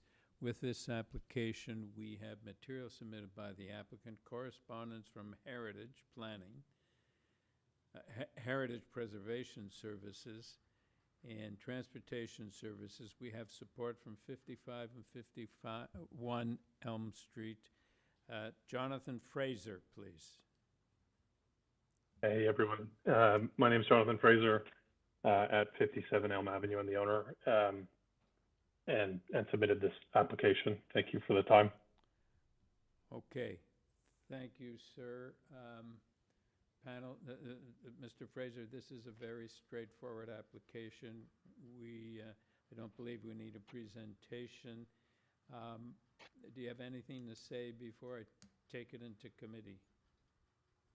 No, it's a little unique because there's no construction or any real changes to the site. So happy to answer any questions, but we believe this is quite straightforward, and frankly, it's a variance that would allow for the site to be used as it has been by many other folks at this property for the last sort of 20 plus years. So happy to answer any questions, but again, thank you for the consideration. Panel, do you have any questions? Yim? No, I have a motion. I will support this very straightforward application, and transportation has no comment or objections. So I will support it too and move for approval with no conditions. All right, seconder, Zahir, all in favor? You have your approval, sir. Thank you. Thank you all very much. Number 16, 539 Crawford Street. The purpose of this application is to alter the existing two-story detached dwelling by constructing a new two-story rear addition with a deck and a complete third-story addition with a rear terrace. Also to construct a one-story ancillary building, a detached garage in the rear yard of the property abutting the laneway. With this application, we have material submitted by the applicant, opposition from 334 Montrose Avenue. Sean Tusi.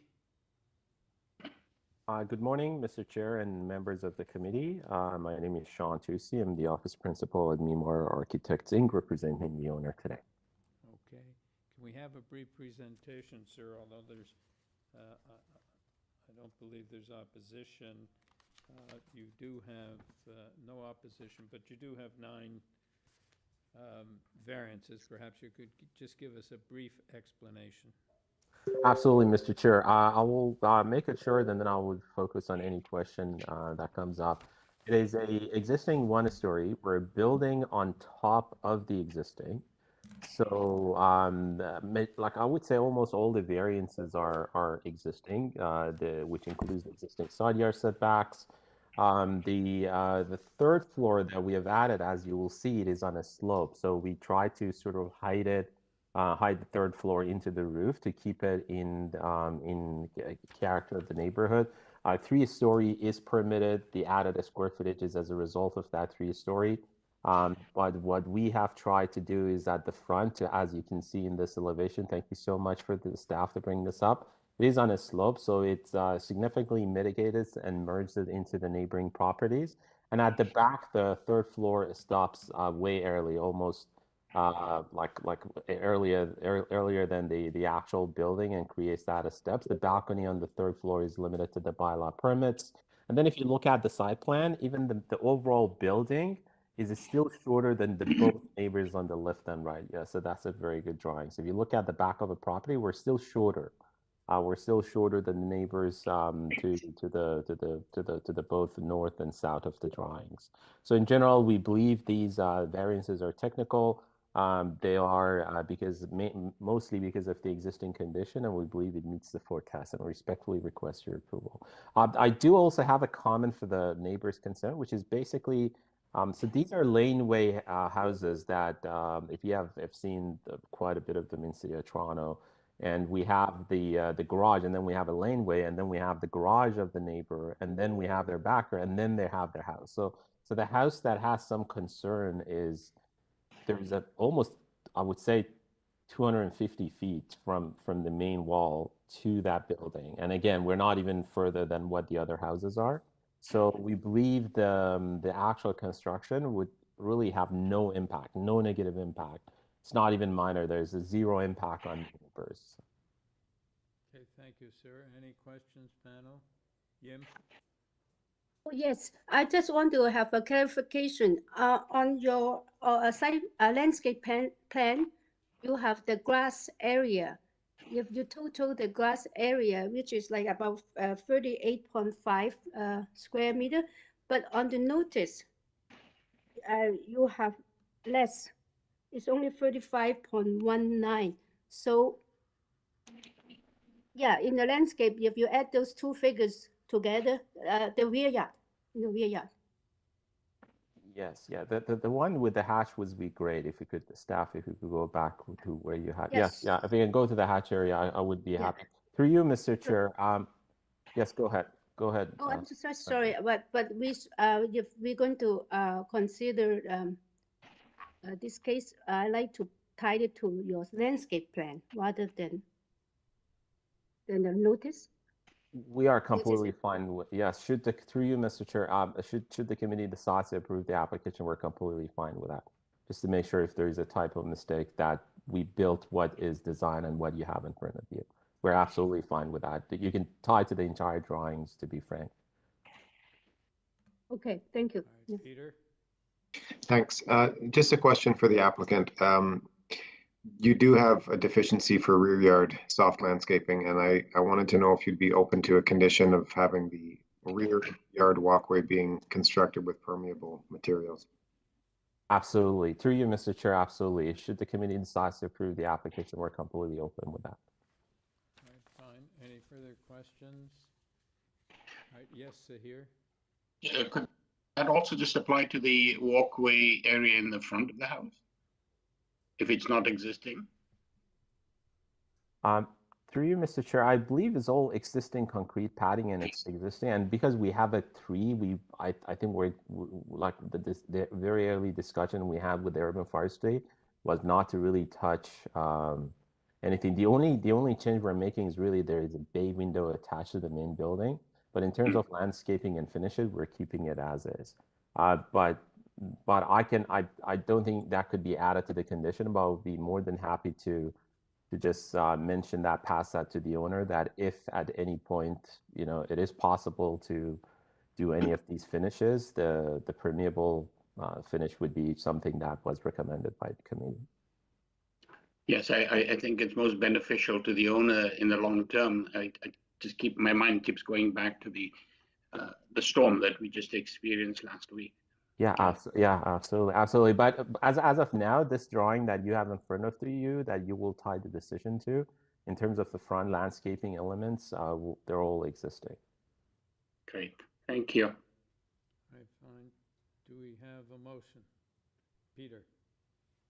I'm happy to bring a motion. I think this is a very reasonable application, and it's been designed really using the existing footprint and stepping back as it goes up. I think I move approval of this application subject to the rear walkway being constructed with permeable materials, and I would tie the approval to the landscape plan, the site plan, in relation to the rear yard soft landscaping.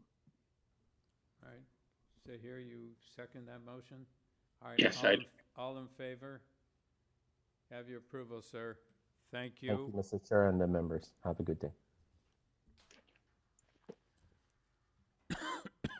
Next item is number 17, 183 Atlas Avenue, and the purpose of the application to alter the existing two-story detached dwelling by constructing a two-story front addition above the existing veranda, a rear second-story addition, a new third-story addition, the rear balcony, and a rear ground floor deck. With this application, we have material submitted by the applicant, report from Urban Forestry, and 5 form letters in support. Lena Rodriguez. Morning, Mr. Chair and members of the committee. Good morning. Can we have your name and address for the record? My name is Lina Rodriguez, 504 Perth Avenue, Toronto. I'm the agent and applicant for the owner. All right, thank you. We have some opposition, so perhaps you could give us a brief presentation. Thank you, Mr. Chair. I'd like to mention first that there are changes to the notice. The purpose of the application is to construct a one-story front addition, not two-story. And just a minute. So at the end of the first line, it should say a one-story front addition? Yes, the first line. Okay. One-story front addition. And variance number 3, the altered dwelling with a floor space index is the area of the lot should be 200.5 meters, not 206.77. Okay, it's still 1.3 times? It's about that because when we round it off, it comes to 1.3. It's about 1.26, 1.27. So round off to 1.3, still the same. All right, thank you. Any other changes? No, that is it, Mr. Chairman. Okay, would you go ahead with your presentation then?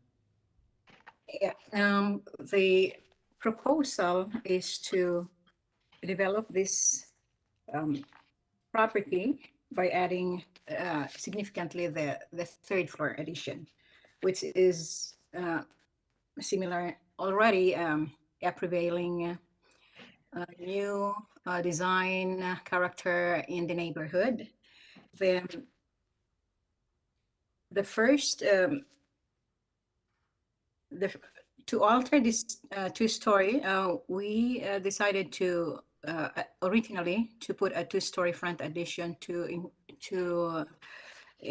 enlarge the living space, the bedrooms and the living room downstairs. But with the consultation with planning staff, as per the recommendation, we agreed not to build a front addition, front second floor addition.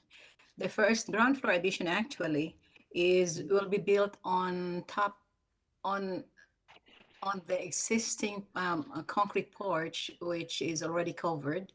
So it would add a space to the living room. And the second story addition, rear addition, will be constructed also in line with the exterior walls, and this would accommodate 2 more bedrooms. And the third story addition would accommodate the new master's bedroom and a new deck. So there will be no excavation and no footings in the front yard. So the trees, the large trees, will remain there. The only thing that we would change is to move the steps to the north side, to the entrance, the new entrance, front entrance. And in reality, the footprints of the house remains the same, even a little shorter than the original one, by removing the original concrete deck at the back, and we replace it with a wood deck. And so the second floor addition actually will rest on top of the existing footprints of the ground floor. So there is no projection of the footprints of the house. And this is a very narrow lot with only 5 meters frontage. So the only way to gain more living space is to really go upwards and build a third floor addition. The basement is also narrow and will just serve as the kids' play area and recreation area. The owner is a young fellow with young children, and they needed these extra spaces that we are proposing. Thank you very much. Okay, panel, any questions? Yes, Larry? Chair, I just want to get a clarification. I may have misheard the applicant. I'm just looking at the site plan, and if you look at the rear yard, it says a new concrete deck area and outline of existing wood. I thought I heard her say removing the concrete deck and putting in a wood one. I'm just a little confused. Okay, sorry. Look at the survey. If you look at the site plan, Yes. it says new concrete deck. I thought you said you were removing an existing concrete deck. No, sorry. It was a wood deck, and now it's going to be a concrete deck. Okay. Are you don't, it looks like you also have a parking pad back there as well Yes. as a garage. You don't have a rear yard soft landscaping deficit? The rear yard soft landscaping is, the rear yard area provided is 60%. That's 37.15. It's a parking pod. There's no garage in there. It's just a parking pod. Proposed parking pod in the future. Oh, sorry. The wood garage is the neighbor to. Is the neighbors? Yeah. Right. It's a right of way leading to the Yep. garage Okay. of the neighbor. Thank you. Thank you. Any further questions? Okay, we're going to move on to Smita Shah.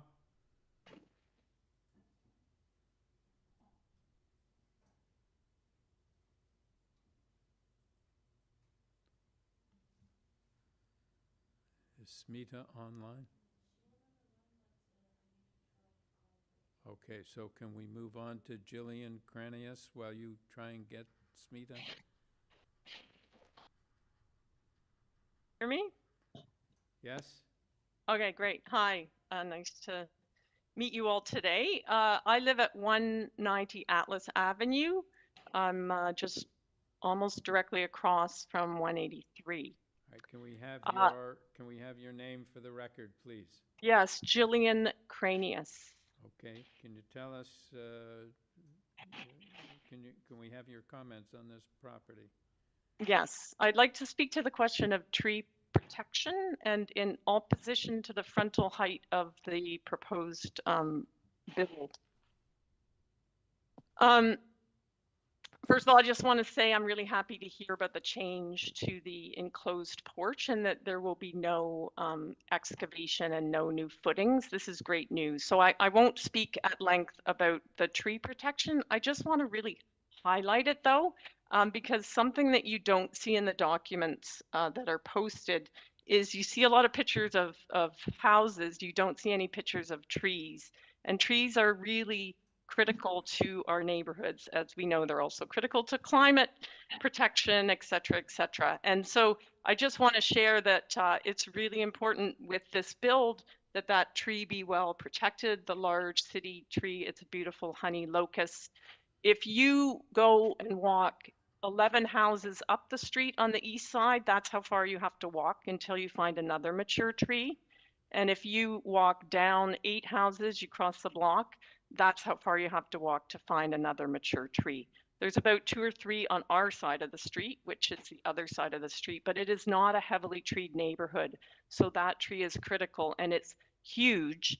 And it's somewhat relevant to what I want to present about my opposition to the variance of the height on the frontal side, so on the west facing side. If you look at that same image that was just shared a moment ago, the right side elevation, you can see that the elevation to the 3rd story, first of all, a couple of things is that like the original house it's a 2-story house, but if you look at the drawing, you can see that it's a very low 2-story house. There's 2 houses, 183 and 181, and previously 185, that were all 1.5 stories. But it's going up to a 3-story, and that's what happened at 185 Atlas. But what didn't happen at 185 Atlas is that we didn't see the 3rd story right at the front of the building. And we have very small lots in the front. So what this means is that that 3rd story is very close to the sidewalk, very much imposing on the streetscape overall. I want to point out there's pictures. If we can go to the picture references, it's called CA supporting material.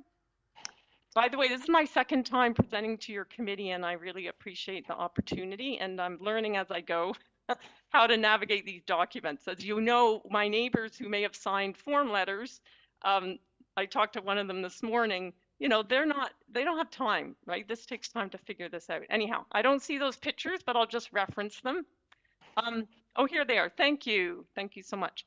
183 Atlas, which we're talking about the changes to, is the first page. 183 Atlas, as I mentioned, is kind of a 1.5 story. And you can see, if you can scroll up to show that, you can see the corner of the very large tree that lives there. Now we're looking at, yeah, that was that one there, yeah. So you can just see the corner of the branch. Yeah, so that's that beautiful tree. It's quite important on the street.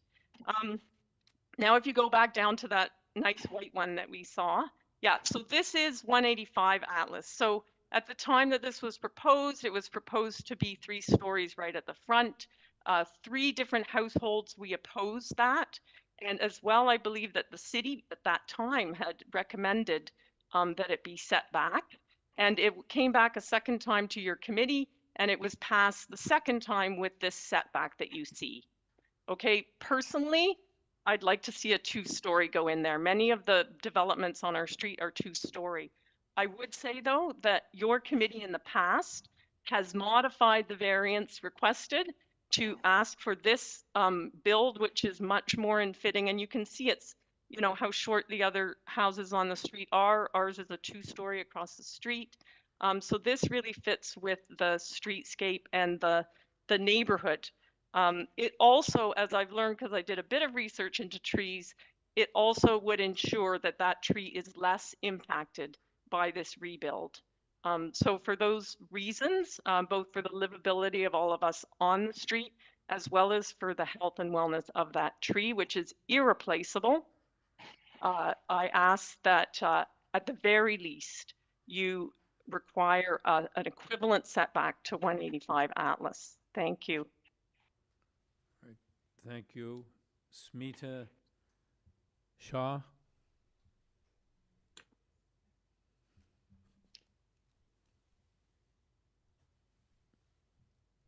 Smita Shah, can you hear us?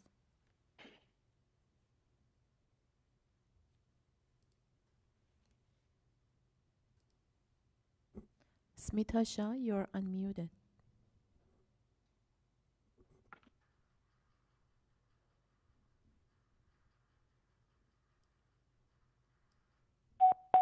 Thirty seconds remaining.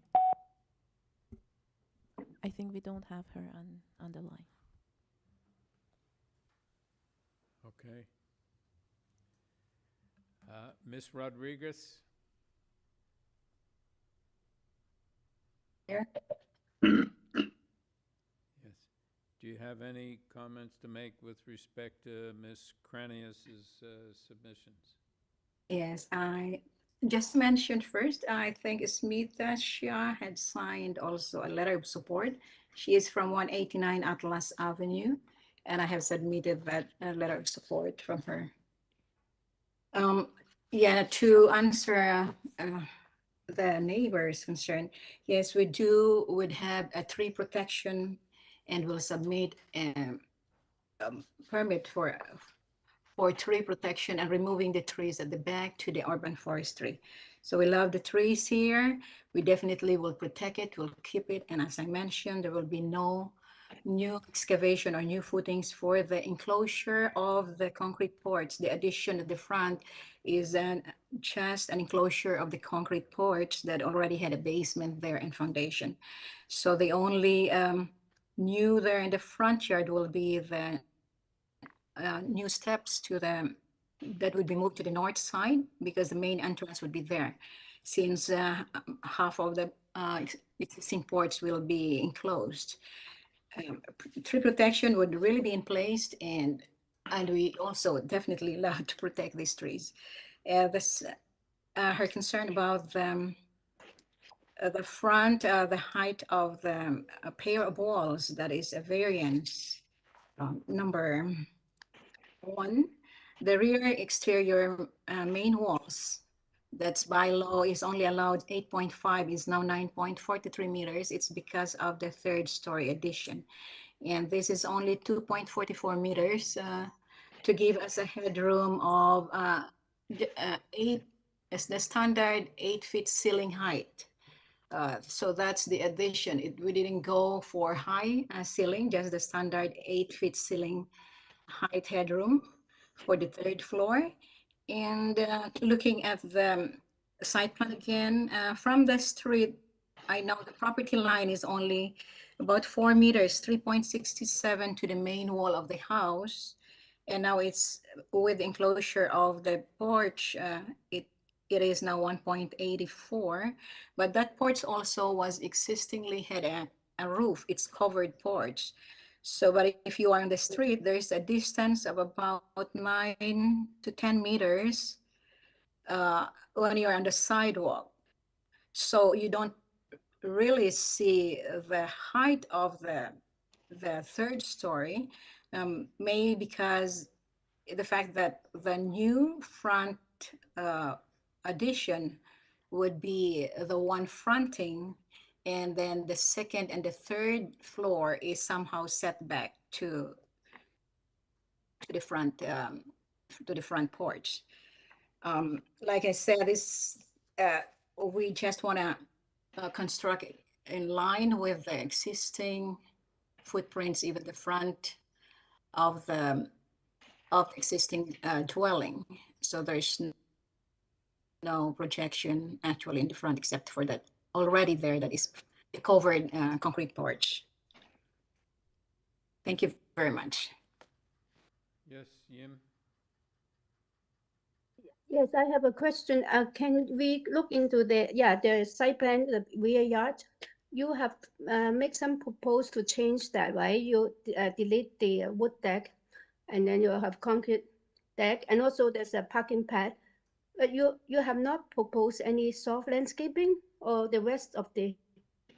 The rest of yes, the rest of the yard there that you see, well, except for the parking pad, will all be green, will all be soft landscaping. But it's not being proposed on the site plan though. It's not being labeled. I'm not too sure what is the parking pad going to be paved?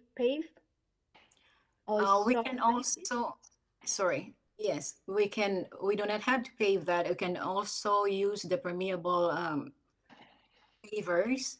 So the whole area, except for the right of way, would be soft landscaping. Yeah. Okay. So we can put a condition is to the rest of this rear yard will be soft landscaping. Definitely, we agree. Do you know the area? But do you know the area of the soft landscaping that you're proposing now? The total, the rear yard area calculations is actually in the site plan. So the rear yard area is 6183 meters. The parking pad is 1656. So the stairs and the deck is 9.10 and the total area is 24.68. So the rear yard area provided is 37.15. That's 60% more than the bylaw requires. So I can give you that's the soft landscaping. You have 37 square meter. I can give you in a minute. I can give, okay, please, yeah, give you something like 14. So the parking pad is 14.56 plus the total area. I just like to have the soft landscaping area so we can tie it up. Yeah. 61. So 61.83. So minus the right of way, it's 15.49. That's 46.34. Minus the stairs. 6.34 minus the stairs. 9.10 plus, yes, it's 37.15 square meters. Square meter as soft landscaping. Yes, Okay. that's the 60% of the rear yard area. Mhm.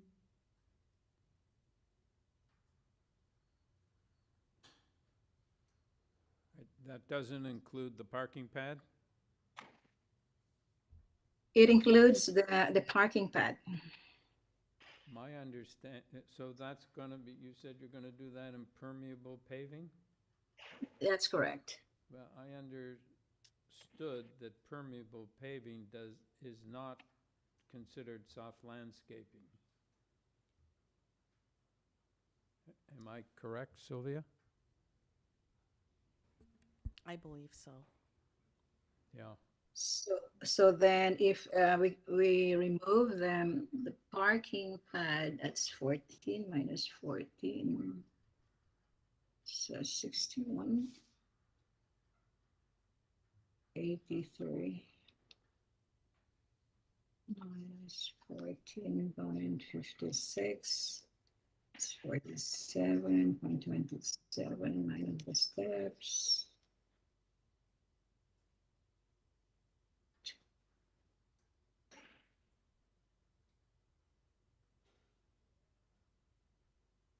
Ten.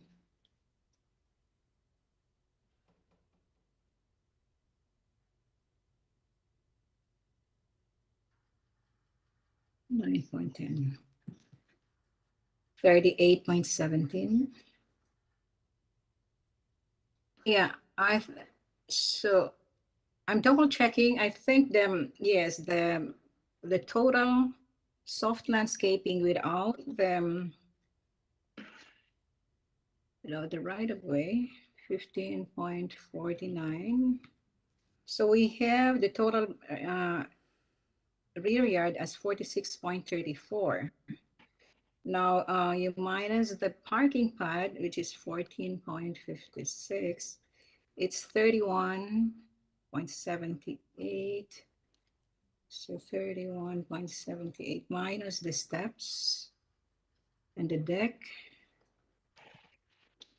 So the soft landscaping will be 22.68, which is 20.68 square meters.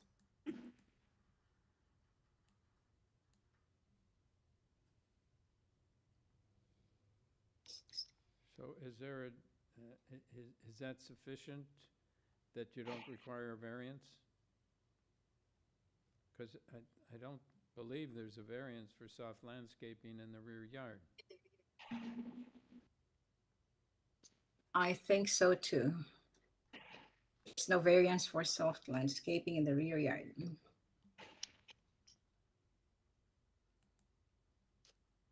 Okay.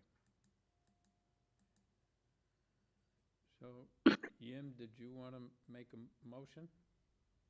Oh, sorry, I'm doing some calculation here. No, I'm confused about this proposal because if they do not have a variance for soft landscaping at the rear yard, but on the site plan did not indicate any soft landscaping.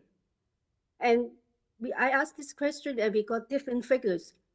And I'm not too sure whether we can put a condition and specify the area of landscaping. But of course, the paved area should be permeable material. I asked for opinion. Well, I think that that because there's no variance for soft landscaping, maybe you want to do is what you want to do is add a condition that the parking pad will be permeable paving and leave it at that. Presumably, the planning has dealt with the soft landscaping issue and decided they don't need a variance. But the thing is, on the site plan, there's no soft landscape. They do not need any soft landscape in the rear. I don't know. I think that presumably planning decided that what soft landscaping they had was sufficient, and maybe presumably they understood that the portion that is soft landscaping but wasn't marked on the plans, they realized it was soft landscaping. But how do you do that? How do you realize that it's not labeled? We assume that's lost soft landscaping? I don't. You're the architect, Jim. I'm not. I don't know what happens when the plans go in.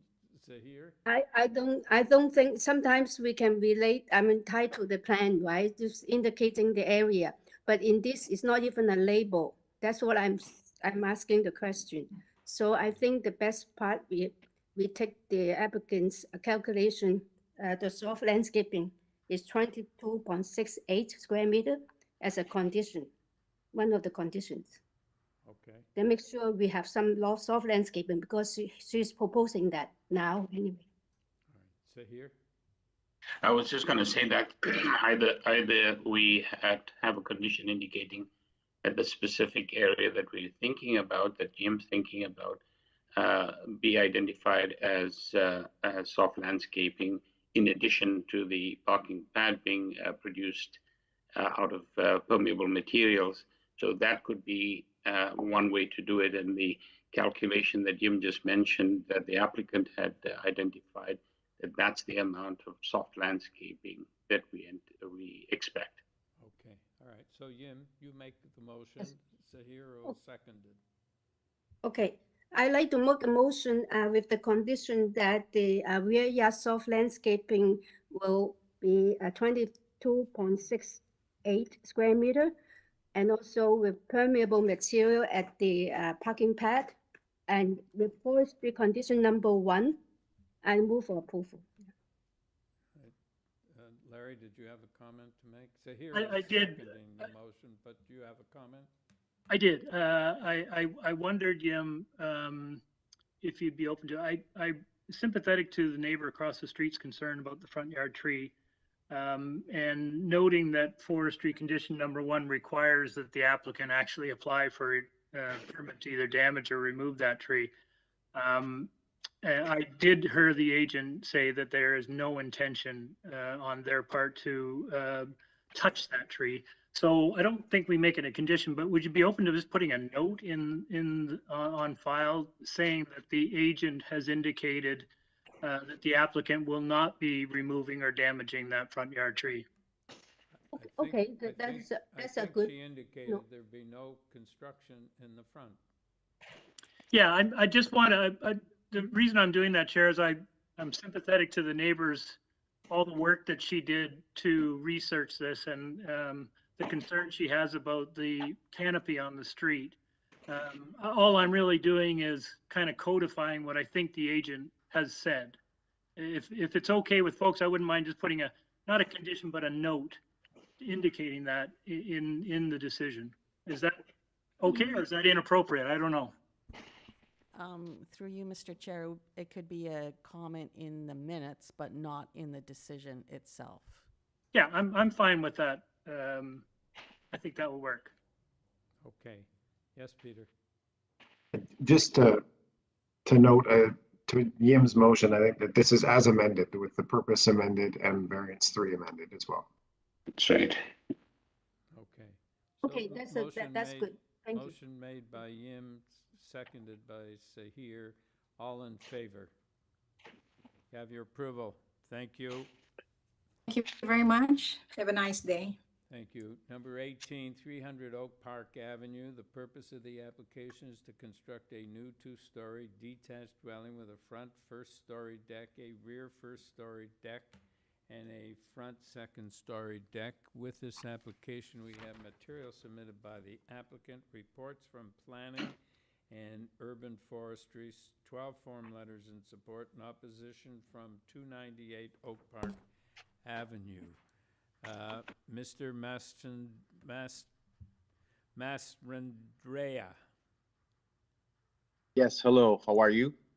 By now I should know how to pronounce your name, but I probably got it wrong again. You go ahead, sir. Yes, my name is Leo Masrandrea. I'm calling here as the agent for 300 Oak Park, and we're here to construct a new 2-story dwelling.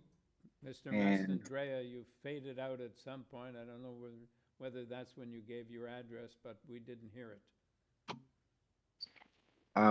my name is Leo Mastandrea. I'm at 817 Cosburn, and I represent the owners of 300 Oak Park. Okay, go ahead. We need a presentation because there is some opposition. Yes, so we're here to construct a new two-story dwelling, and in my supporting material, there's photos. Maybe you can pull them up. There's 4 of them.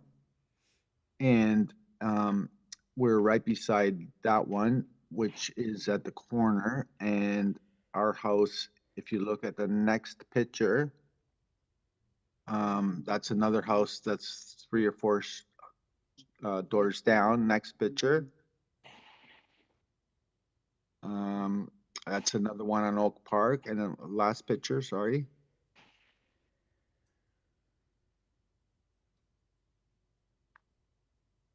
Or maybe the first picture.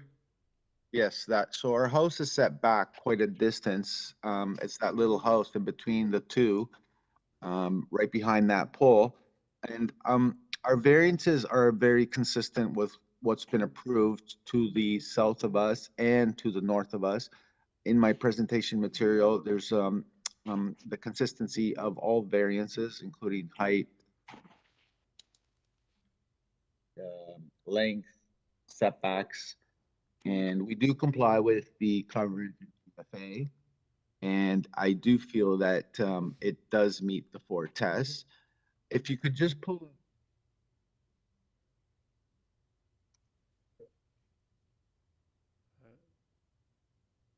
Sir, you've faded out again.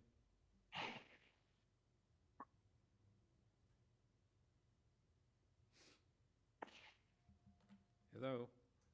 Yes, can you hear me? We can hear you now, but you faded out. We didn't hear anything.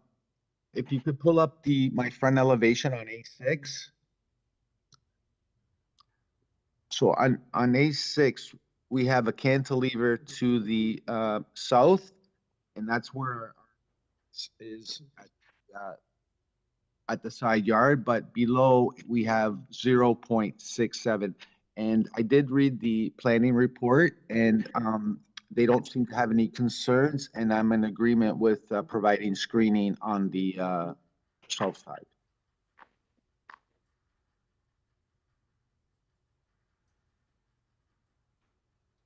Okay. Panel, any questions? Voila and Polixini Palaska.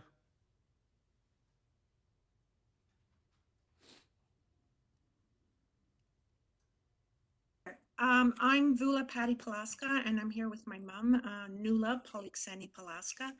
Thank you for giving us the opportunity to speak and express our thoughts and our concerns. My mom and I wish to convey that we feel that our progress. Can we have your address, please? Yes, we're at 298 Oak Park Avenue, just south of the proposed new build. Right. Go ahead. Sure. My elderly mom and I wish to convey that our privacy and amount of light and brightness and sense of space and airiness will be negatively impacted should the proposed new house be built closer to the south property line and have a wall built to the height of 8.59 meters. The distance between the new proposed south wall and our north wall will be certainly. Hello? Yes? Yeah, you faded out. Okay, let me go back. You talked about the distance between the north and Yes. south wall, and then you faded Will out. be, yes, it will be certainly narrowed. I'd like to share that we have 3 windows on our north wall as well. A washroom window, a living room dining window, and a basement window.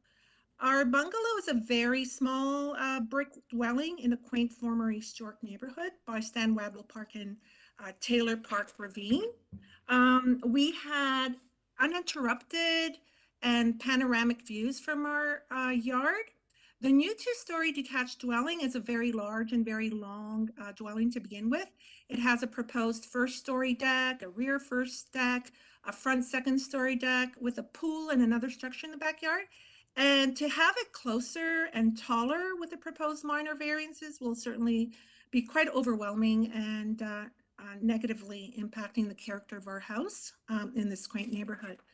One of the pictures that Mr. Mastranjaya did show is the owner's home that he built at 290. He also purchased this 300 Oak Park Avenue, and yes, he likes to build the big homes. He is a contractor builder, and he's planning to sell this new build. But I just simply wanted to say that my mom and I will still be here, and new owners will ultimately be moving in. And that's quite understandably, but we just simply wanted to share our thoughts as to, you know, how the brightness and airiness and feeling that this home had will be taken away. It was, once again, a former East York home my dad bought 44 years ago. I would step out into the backyard and the front yard, and we could feel and see the sunshine in the air. And now with these massive homes, yes, we understand, but don't go over the max, please, and don't go closer to the boundary lines. Thank you so much for giving us this opportunity to express our feelings. Thank you. Any questions, panel? Mr. Mastranjaya? Yes. Our proposal does comply with the coverage. It also complies with the floor area. I believe our variants that we're requesting are consistent with what's been approved here at the committee and what's existing on the built form. If you pull up the, I don't know it's a bungalow, but our neighbor to the south, Sir, can you speak into the microphone because you're fading in and out? Yes, so the setback of what we're asking is consistent with the built form as well as what's been approved here at the committee. If our neighbor to the south has 0.35 meters to the on her side yard setback, so I do believe that proposal is consistent with what's been approved and the built form. And again, planning has no concerns, and I do agree with their comments regarding the screening to the south.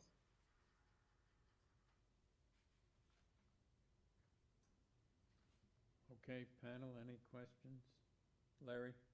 Just quickly to the agent, as a matter of course, are you having discussions with surrounding neighborhoods when you make these proposals?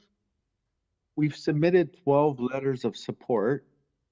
So yes, we do try to have conversations with the neighbors. And did you have conversation with the neighbor who's raised some concerns? The owner had a conversation, and I believe he mentioned that she just didn't want such a large home built. Okay, great, thank you. Any further questions? Any comments? We have a motion.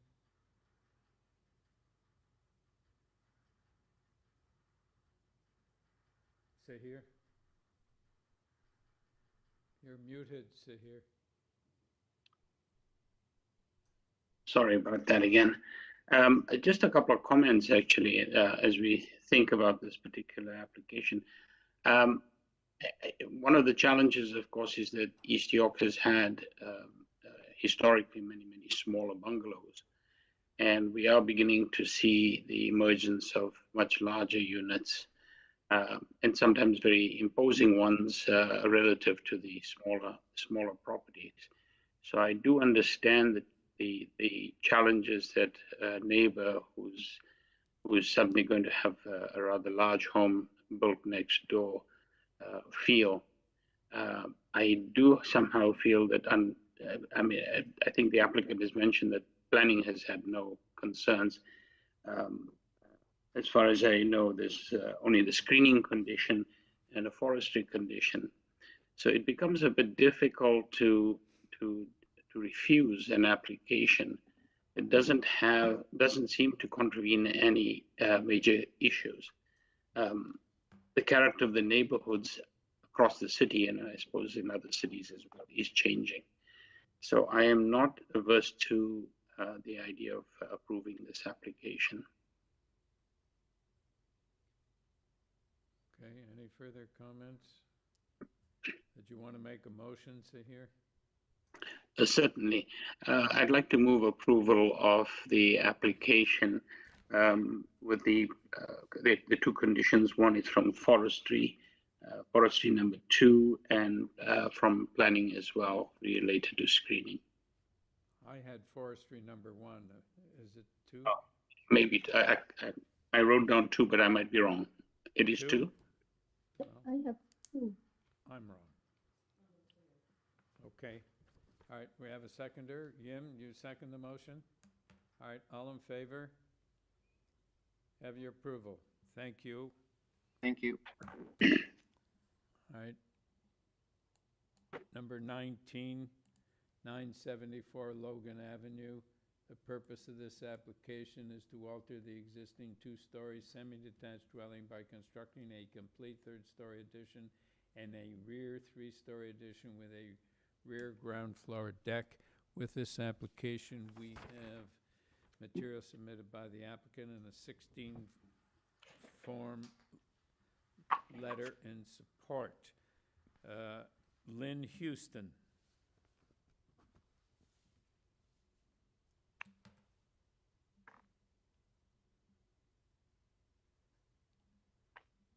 Do we have? This house. Yeah, Ms. Houston?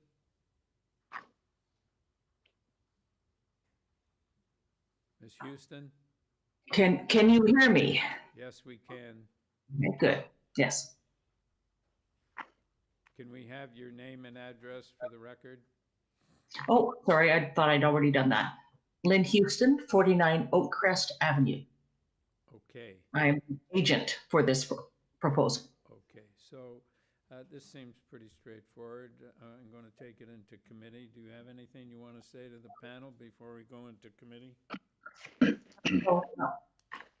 Okay, thank you. Panel, do you have any questions? Comments? Do we have a motion? Yes, Peter. Thanks, Chair. I think this is a reasonable application, and it's proposing to build basically in line with the neighbors.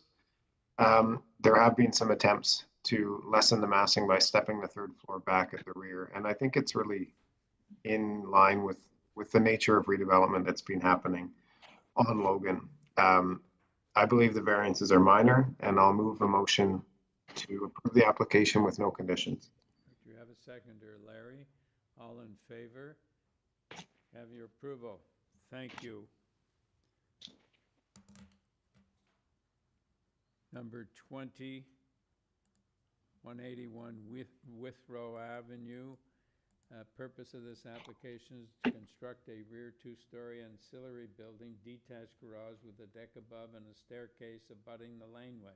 Also to reconstruct the existing deck and stairs attached to the semi-detached dwelling. With this application, we have material submitted by the applicant. Mr. Smith. Good afternoon, Mr. Chair, members of committee. My name is David Smith. My address is 401 Craven Road, Toronto, Ontario. I'm here representing the homeowners at 181 Withrow Avenue. Okay, so I'm going to take it into committee. Before I do you have anything you want to say to the panel? I think this is a very straightforward application. I believe that it meets the 4 tests, and I'd welcome any questions. Thank you. Panel, any questions? Comments? Do we have a motion? Peter.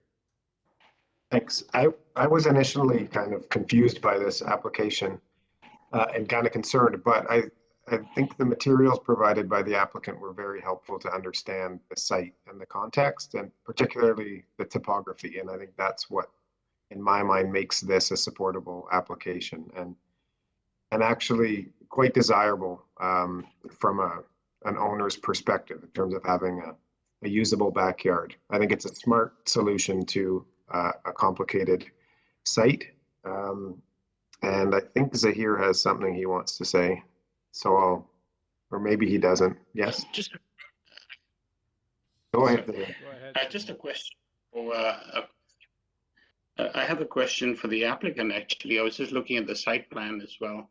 And in the backyard, there are what looks like planters, but there's an area between the garage, proposed garage, and the deck area.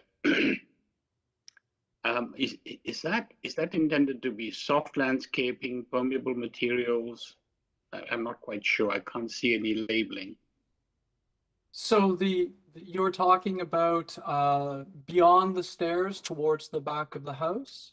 Yeah, you see if you look at this particular drawing, it's the area that says the soft landscape zone. I think number 1, there's a planter. Yeah. And there's another planter just below that. Now the area in between that's got the crossed lines. Yeah. So that's effectively, I mean, we could consider it semi-permeable on some levels. It's effectively just a patio stone detail. We comply, we actually exceed all soft landscaping requirements, so we're not required to make it semi-permeable. And it's indicated as effectively the walkway to negotiate the different areas of the backyard. Right. Would you be open to having a condition that it be permeable material?